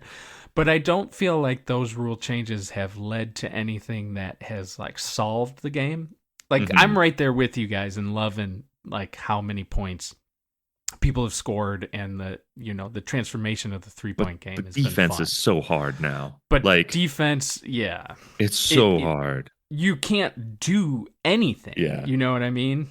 Which is it's a real bummer to me, because I want a more physical game, and I want players to be able to be locked down. I don't want foul baiting and flopping to become, like, how disgusting would it be if you were like Michael Jordan, the GOAT? Man, he could do things you've never seen. Incredible foul baiter. Like, people are talking about that shit as if it's part of, like, the skill set, the repertoire, Yeah. And it's like, no. Like, that's just a player manipulating the rules of the game in the system that he's in. And I think it's hard. I don't know what you do about it without changing back to the rules of the early 2000s and 90s, which they would never do. You know what I mean? Yeah. I mean, that would be an interesting thing to do for like one season. Throwback season. Bring hand checking back. Yeah. I mean, again, foul baiting has been a thing forever. Again, I've been watching the Jordan finals. Right. I've been watching all of those. It's in there. Right. It's in there. Literally. And like, even the announcers are like, oh, he's so good at baiting a foul. Look at him. Look, he gets that little bit of contact with the body. And he was. Yeah. And Yeah. it's like, it's a part of the game. It's a fundamental aspect that anybody who says, like, even getting to the line 10 times in a game is annoying and it slows down everything. But it's like, that's a skill. But to your point of watching Jordan do this stuff, like, you're watching this shit in the era where, like, you could basically punch a dude in the face and still get away with it. So it's also like, he's foul baiting, but he's foul baiting within a system that's fair. Yeah, and I don't feel like the system is fair anymore. Either. And it's like, you see how SGA gets defended. And again, his game has evolved this year in a way that I am enjoying watching. Like, I didn't like watching him last year, though, because he creates this fear of, there's a bubble around him that you can't penetrate, right, where nobody wants to step in, right. And like this year that is still happening, but he navigates better, right? He'll go a little bit more to the outside and shoot a floater, and it always goes in. That's the other fun part about him, is like, if he gets to play, if you do give him the space, it's going in. So it's like there's a lot of skill there, and he used a high flopping year to raise his game, to learn how to, like, really play. And it's funny because I'm seeing that almost happen with Murray too. He's getting to the line a lot more this year, on purpose. Like, he's driving and getting in, getting contact, and sometimes getting the and one too, which is always fun to watch. But like, it's still a very heavy year of drawing the foul and getting to the line, and it feels like he's trying to make that same step that Shea did a couple years ago. But what's disgusting, like, and the officiating isn't fair either, right? Like, bigs, definitely there's a more aggressive game for bigs. Going back to that Jokic game, he flops so much because things won't get called on him. Yeah. And it's why teams will put the small sky on him. Like Thunder puts Caruso on him last year in that playoff series. And he was mugging him the whole game. He couldn't get the ball. And like, that's good strategy. But it's like, then that incentivizes Jokic to flop in order to actually be seen as a foul happening, right?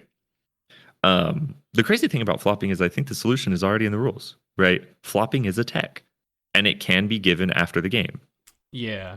You get 16 techs. If you're flopping that often, you're going to get suspended, right? Like, I don't even care about the point in the game that the tech would give. Like, whatever, don't call it. But like, if they actually started paying attention to flops and like being more coppy about them, right? Being more accusatory, I think it would stop. I think we would stop seeing flops, like a lot fewer. Because I mean, Luka just got suspended for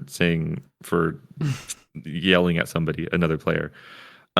He's suspended for a game. I think they might decide not to do it, but he's supposed to be, right? Right.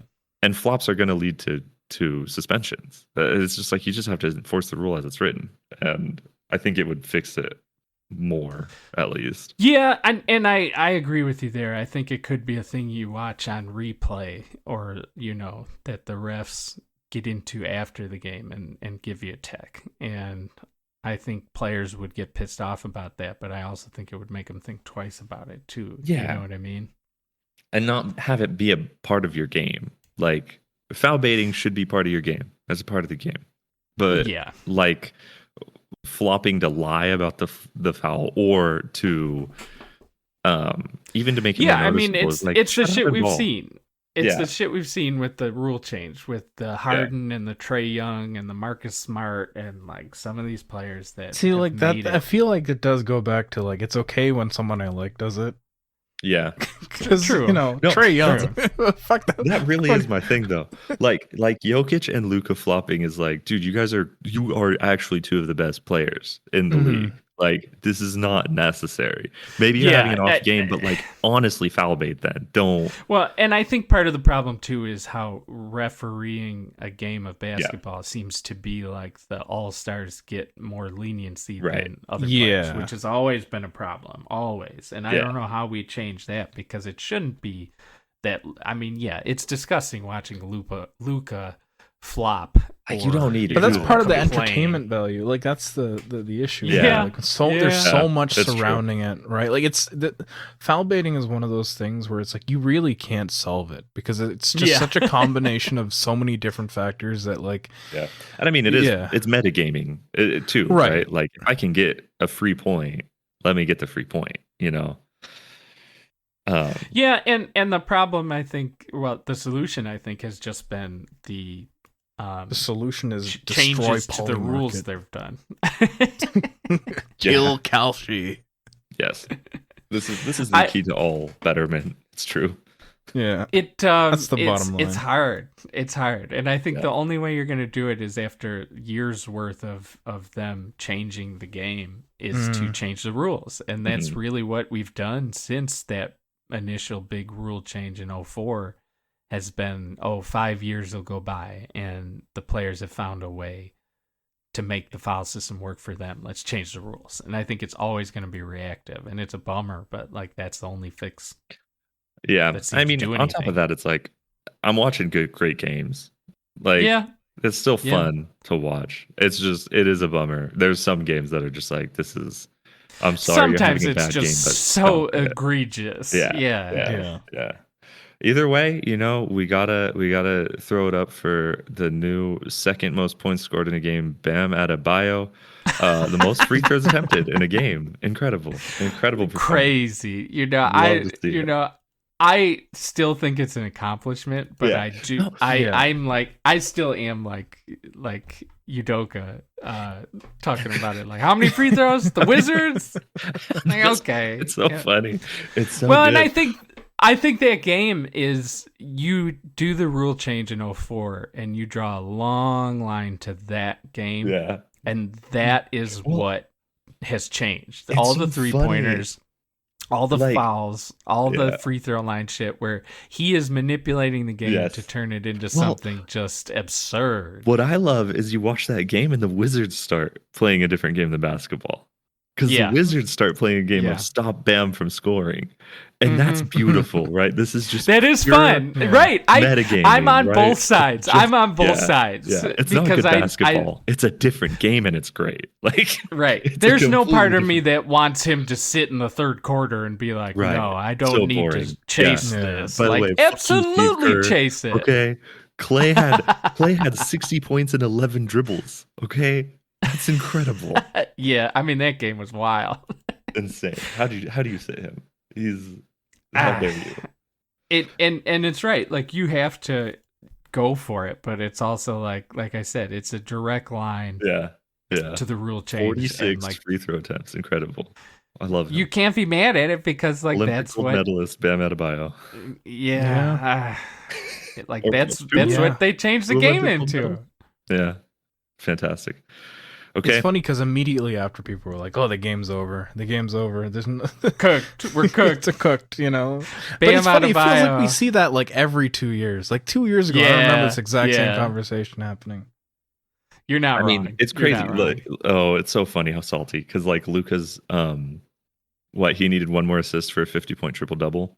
And he sat on purpose. Oh, yeah. Shut the fuck up. Pass the ball, you idiot. Like, come on. Yeah. And then just this week, he hit 60 points, which is insane. Yeah. Yeah, people be scoring. People be scoring baskets. Yeah, and I mean, for me, I do think it's impressive when they are doing these games, but I do think it becomes a different change, game.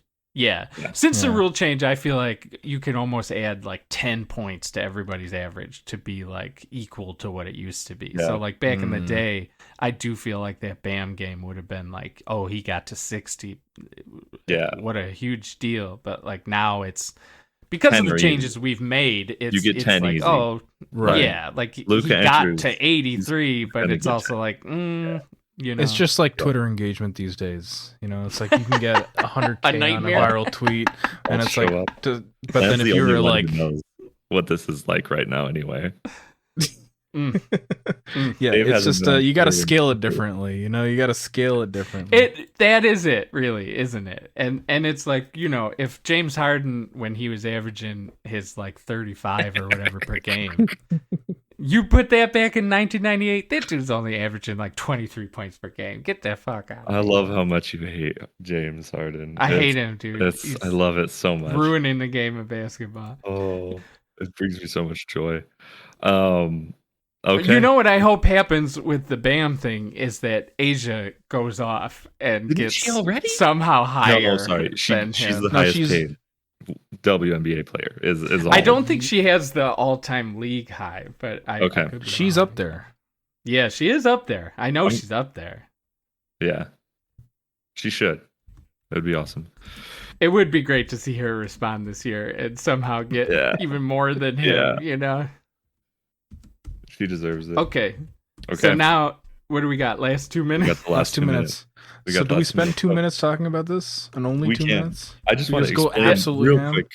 I just want to explain real quick. The last 2 minutes. The reason I picked this is because of an Adam Friedland show episode. Actually, I can't remember the guest, but they were talking about all the different sports. They were talking about football primarily, and football has the best last 2 minutes of any sport. If you watch football, you understand. Like the last 2 minute checkdowns are awesome. They're like you could just turn on the game at the last 2 minutes of a football game, and it's a high degree of good, right? Sometimes it sucks, but that's pretty rare. Like in a blowout, the last 2 minutes sucks, but if it's not a blowout, the last 2 minutes are incredible.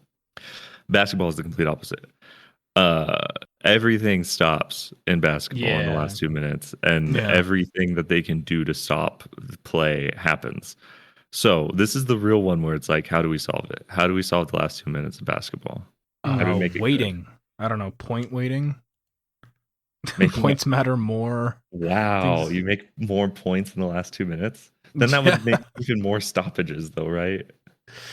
I don't know. How do you like? So I don't know. My real problem with it is intentional fouling, right? Which really is I was gonna say I remember a time when like this stuff has always existed, but I think one of the most disgusting things I'd ever come across recently was the fouling to get to the line so that you can't give the other team the 3-point or whatever. You know what I'm saying? Right. Like the other team is purposely is the main one. You're up 3, so I'm going to foul you. The other so team, like there is a way in the rule book now to essentially just secure the win and stop the game early. And like I don't remember that shit ever happening. I did not know that. That's crazy. And I've seen that happen recently a bunch where it's like, oh, we're going to foul or we're going to do this so that they can't even get the chance. You know what I mean? Mm. And it's like, okay, glad I watched this entire game just to get down to this like rule defensive technicality. This defensive use of fouling is It's almost like you have to somehow find a way, like if to combat that is some type of penalty shot system or something. You know what I mean? But how would you get to that? I think I have. Oh, tell us. I think I have a solution. Okay. So this is only on reaching fouls because, like, shooting fouls leave the same, right? Just like you said, Dave. This has always been a thing. Foul them, and if you're fouling in a shooting foul, they get points anyway, right? Right. Both teams are probably in the bonus in the last 2 minutes, so all fouls count as shooting fouls anyway. But okay, reaching fouls. This is the real problem, right? When as soon as the ball gets inbounded, team does a reach and foul, force the other team to go to the line, earn the 2 points at the free throw line, right? Very boring strategy. Play honest defense. Right. Reach and fouls are techs now. In the last 2 minutes. Last 2 minutes, reach and fouls are techs, which means they get the ball, they shoot one free throw, they get the ball back. That strategy is done. We killed it. You're not ever doing that, right? That's a potentially 4-point play immediately. That's true, but I do think it would still happen, and I don't think that solves the problem of the slowdown, because that's still slowing it down. Well, no, that's what I'm saying. I think it's done because it's no longer a viable strategy, right? Because okay, so Nuggets Knicks, right? Nuggets inbound the ball. Murray fouls Jalen Brunson immediately with the reach and foul. Okay. Right now, as the rule goes, Brunson's going to shoot 2 free throws. Ball's going to go to the Nuggets. They're going to try to shoot a 3 to go up 1. Okay. Instead, what I'm saying is Brunson shoots 1 tech. Knicks inbound the ball again. They just scored 1 free point. They get the ball back. Because it's really punishing you for the foul. Well, you're not getting the ball back. And the real thing is you're stopping the clock. You're letting them score off the clock, so you still have more time, and you get the ball back. If the reach and foul is a tech after 2 minutes, because it's unsportsmanlike, right? That's the real reason. It is. That's true. The real reason I hate it is you're not being a good competitor. It's analytics-driven bullshit, is what it is. It is. So instead, you're punishing them by they got a free point potentially, right? You're not necessarily going to make the tech, but free point and the ball back. You didn't get anything. I think that kills the whole strategy immediately, and I would be happy because I hate it. I mean, it certainly would add some chaos to the game. What do you think? Play honest defense. Yeah. Yeah, I mean, making a tech, guess it could work. But again, it all comes down to those last 2 minutes, right? Like how. Like it's I want almost. Incentivize them to actually play ball, though.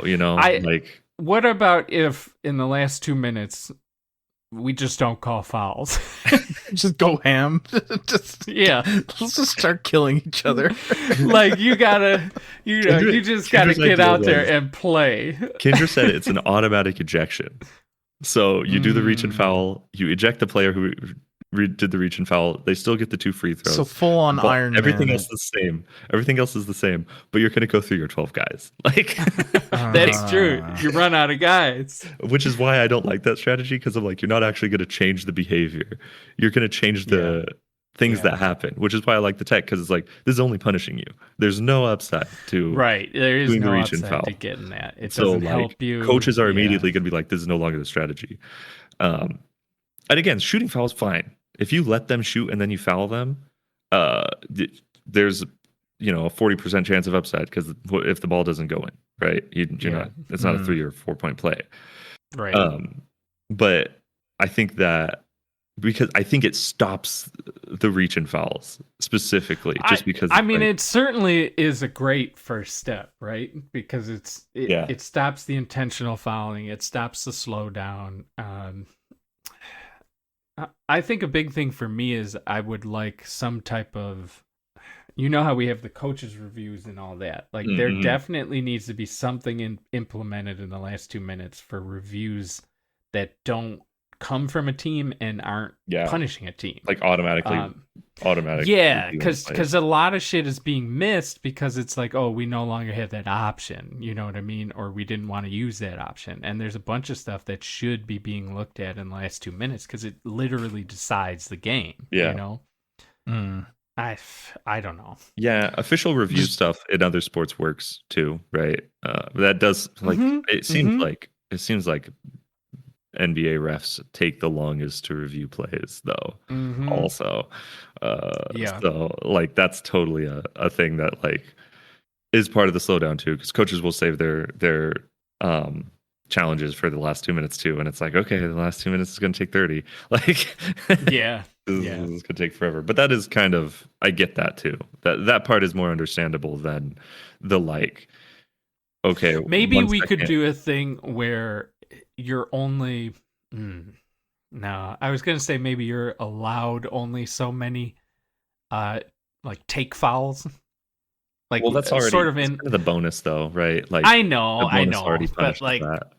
to where you're talking the technicals, like maybe in order to make it where it's like all or nothing, maybe you only get 4 fouls like that, and then you go to the technicals. You know what I mean? Yeah. But Oh, yeah. I I guess mean, that wouldn't if you solve manage the anything. bonus better, like manage the bonus better, right? Like do that. I'm all for teams not doing stupid fouls, right? Like Yeah, that's yeah. fine. Play, but also like again, fouls have been part of the game forever. Kareem fouled out of finals games. Like this isn't a new thing, but it's just kind of like figuring out the really just the way I want to kill fouling up 3 is disgusting. I hate Yeah. fouling up 3. Yeah. Yeah. It like that especially is so unsportsman. Like That's the worst, right? Like yeah, I was saying earlier, like I'd never really seen that when I was feel like younger. I watched so many games last year where it was happening. I think the Celtics Yeah. win made it happen more because they're Yeah, last year it really became a thing. yeah. Fouling up 3 is so bad, but also just like fouling to try to win the game is also stupid. Like I want that to stop. Turn the ball over. Like go to the basics. Play 2 good minutes of basketball. If you foul by accident, fine. Like if you foul, again, shooting fouls is a kind of. What about if there's no free throw shot in the last 2 minutes? Fouls are still called. The technical stuff could still be implemented where it's like you're not incentivized to do it. So it's just and it would be a penalty. Maybe. I don't know. But maybe you don't do the free throws because it's like, well, if I foul them. Because you can't just foul somebody to turn the ball over. Is the well, it would be like you're saying, where it's like, okay, it's just side out again. The Knicks have the ball, right? The Knicks have the ball, and they're going up for it. And what usually happens is the other team fouls them, so they can't do the thing. So but maybe in this instance, instead of going to the line or anything like that, they just get the tech, like you're saying, and it's maybe just a side out again. Yeah. I don't think that would solve the slowdown, but I think it would solve the issues with where the game just becomes a free throw match at the end of the game. I also would be fine. I'm fine with teams using their fouls before they're in the bonus as timeouts if they're out of timeouts too. Like if you're in the last 2 minutes and you're like, we need to do a last minute substitution, foul, side out to substitute, but it's also like it's allowing you to do something too, which is like I don't know. I feel like in a lot of those situations, the last minute fouls are like it's annoying how meaningful they are.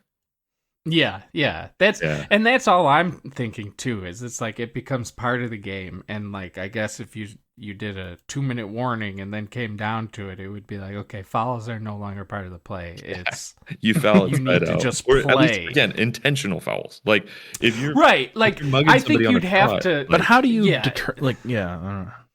I think you'd still have to call the that's foul. Why I'm defining it as reach and foul, right? Because it's like that is a dumb intentional foul that you're doing to force them to go to the line, versus a shooting foul where it's like you played a little bit sloppy defense, like you slapped his hand on a true, shot. Like, true. my bad. I mean, it would be like the take files, right? Or take and you're still fouls, punished, right? Exactly, like where you're judging what they are, and I think the thing maybe you could do is, okay, the guy got fouled, we're still going to call the foul, but you're not going to get the free throws. But I guess that wouldn't be very good for the guy trying to get the game-winning shot that just got screwed, Yeah, and that's why like shooting fouls kind of have to be maintained, because otherwise you're just going to play ugly defense and nobody's going to be able to shoot, even though that's kind of fun too, right? Like playing just the defense goes crazy only when they're shooting though. Like that's kind of fun. There's a way to implement that well too. I guess there is no solution to this. Play better. There's a great solution I've got. In the last 5 minutes, just swap out the whole bench. Ooh, now we're talking. Different. That's kind of now we're talking. That's kind of Kinder's idea, right? Like it's gonna happen. Crazy because everybody fouled out. Yeah. I don't know. Because I mean, like the problem here really is just like we're trying to make the last 2 minutes of the game more interesting, right? Yeah. Well, making them actually play ball. Right. And it's hard. It's hard to because you compare it to the NFL, but like that's like built into how you play the NFL. Right. You know what I mean? It's just one of those the things. NBA, it isn't.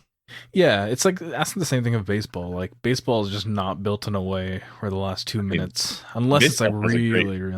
Baseball has a great last 2 minutes too, though, because you don't actually know when it's going to happen. Right? That's, there's three I outs. guess. There's 3 outs. Yeah, but that's the same thing as the you didn't think this dude would hit a 3-pointer exactly, far out. yeah. That's Which is awesome, right? Thing. Like that's it's in there. Yeah. They haven't gotten rid of it yet.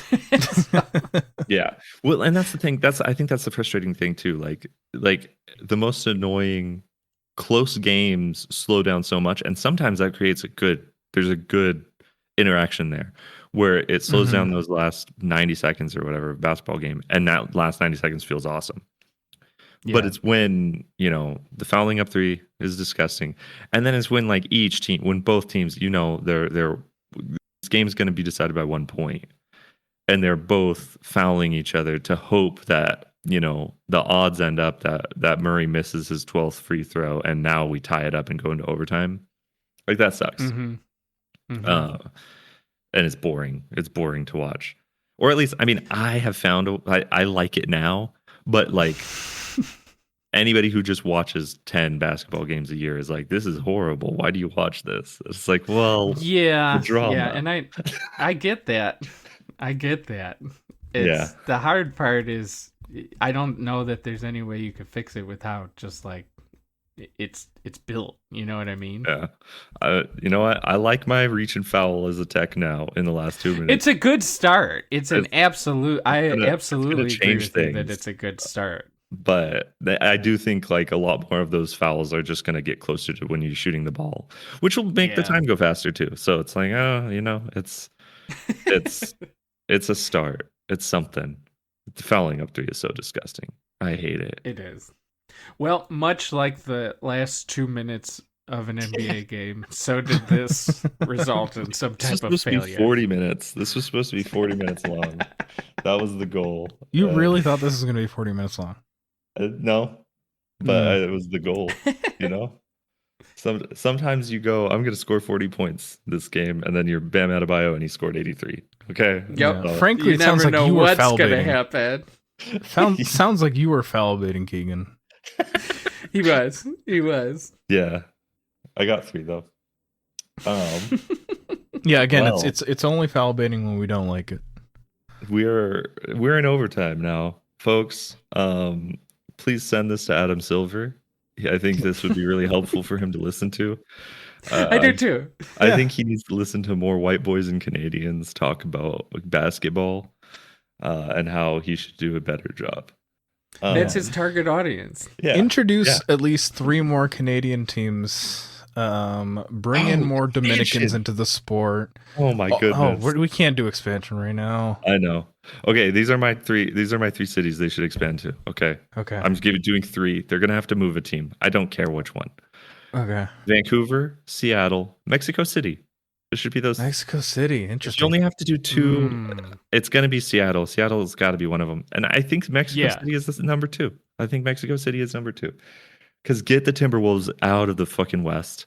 Okay, they are terrible. What about Memphis? And OKC goes. Isn't that closer? But wait. If you're doing Seattle, why also Vancouver? You're right. That's so West. Heavy.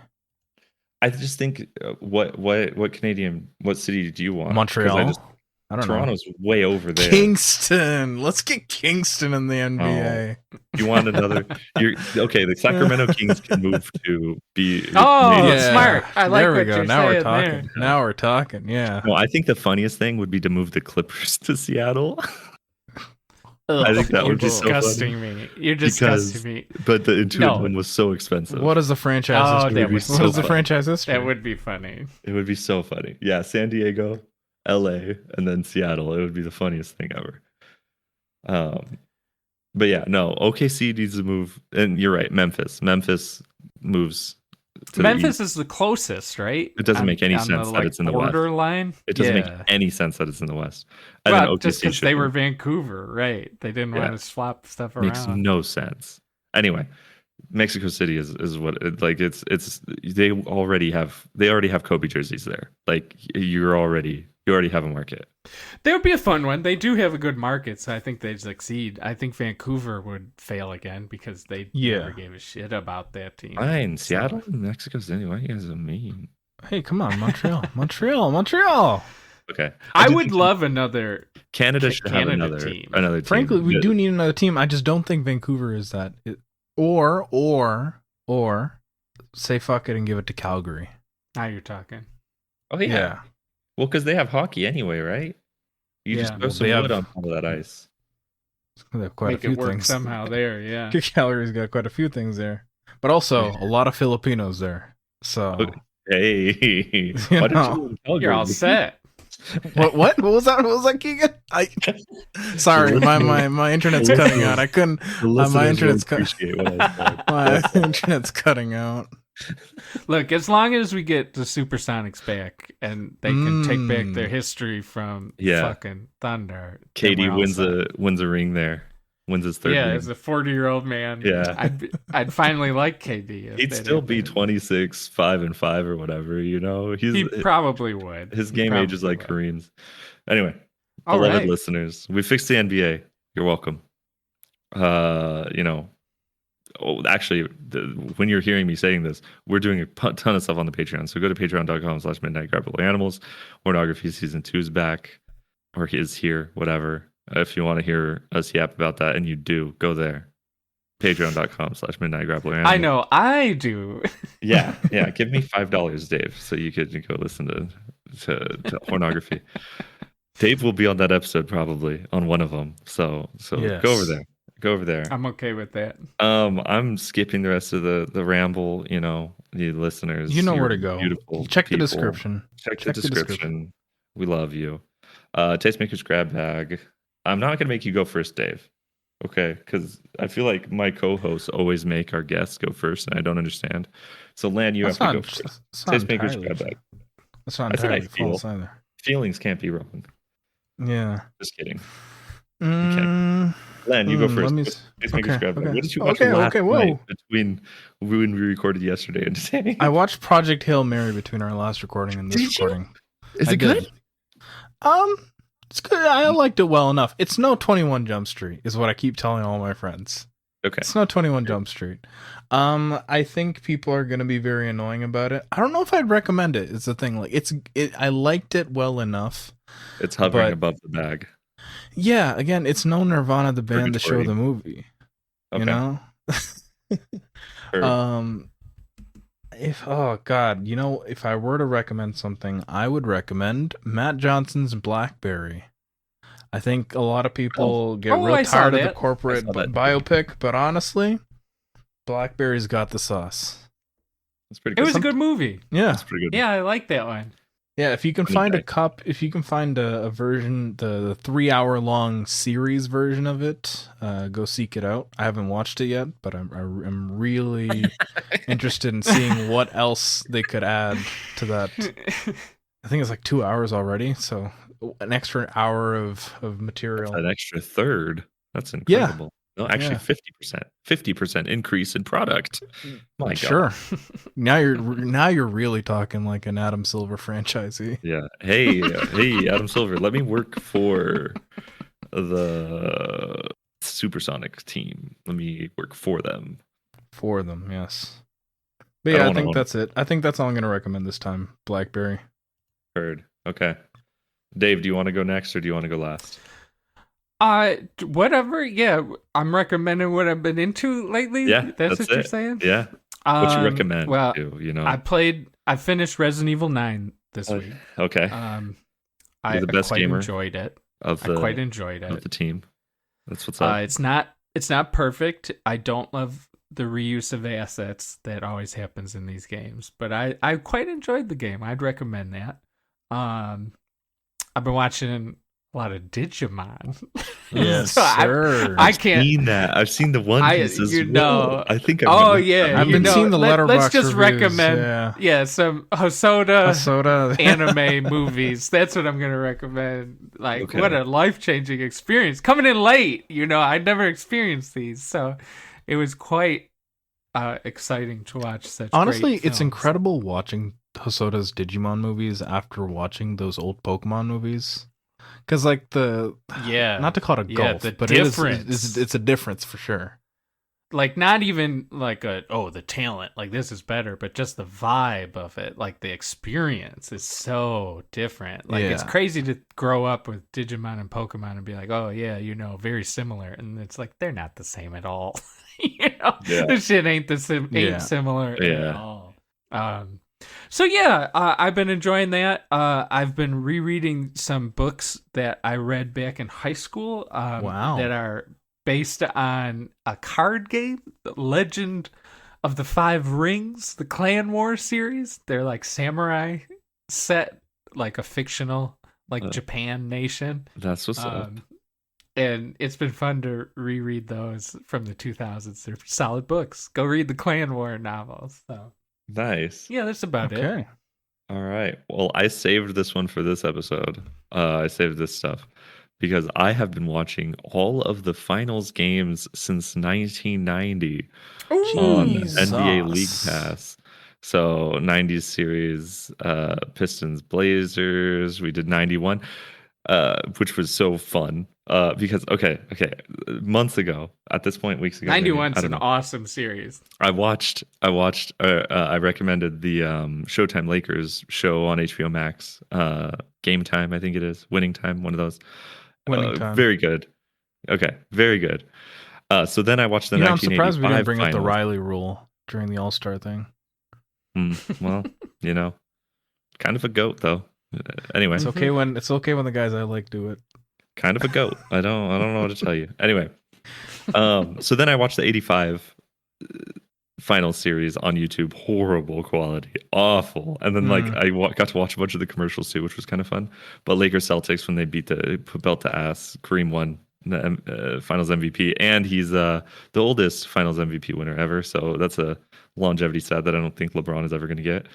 The one longevity stat that LeBron's never going to get.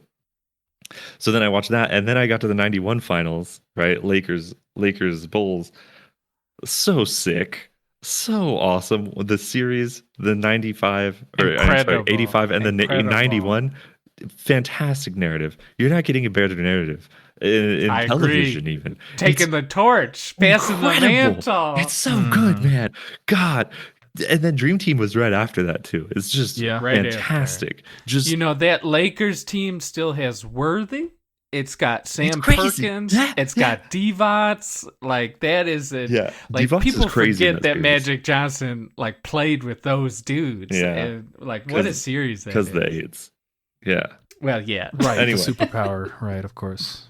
That's why they forget. Anyway. But I love that series. And it's really good. I forget what year Worthy retires, but he's still damn good in that series crazy. too. Yeah. No, and I mean 85. Big Game James. And like that's one of the things too. People always talk about like Magic made Kareem better, but like I think it's equally true. You could argue Kareem making Magic better, but also Worthy is there that whole time, and he's ridiculous. Yeah. Like, it's like forgetting about Clay. It's like forgetting about like. But Clay better. He's better than Clay. Great. Yeah, exactly. Yeah. Like it's like Clay not on his fully hot nights, but all the time. Like, well, it's like if you had like your team's best player, but you just put him on a franchise where he's with, like 2, 3, 4 of the best to ever do it, and he never has to be that. Yeah. And the dude retired after like 10 years because he's just like, I'm tired. Yeah, it rules.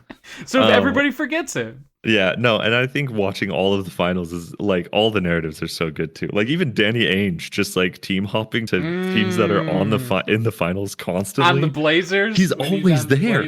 Yeah, he just keeps being in the finals, and it's like, sorry, you had to play Jordan because he's on the Blazers. I watched him on the Celtics, and then to the Suns, Blazers, right? And the Suns. He's on the Suns with Barkley. Yeah, ridiculous. Anyway, they're all free to watch. You just have to have an NBA ID, and you could watch every NBA Finals game. Nobody tells you this. Nobody says this. That you could just watch good to NBA know. Finals. Just gotta give your information to the NBA. That's it. They already have it, and my money. They already have it. Yeah, they already have it. I do League Pass, and Dave WNBA League Pass, so they have. I his do. information So they got mine. They got mine too. So anyway, go watch finals games because the game of basketball hasn't changed a ton. It's changed. It's changed. It's a different game, but it's not that different.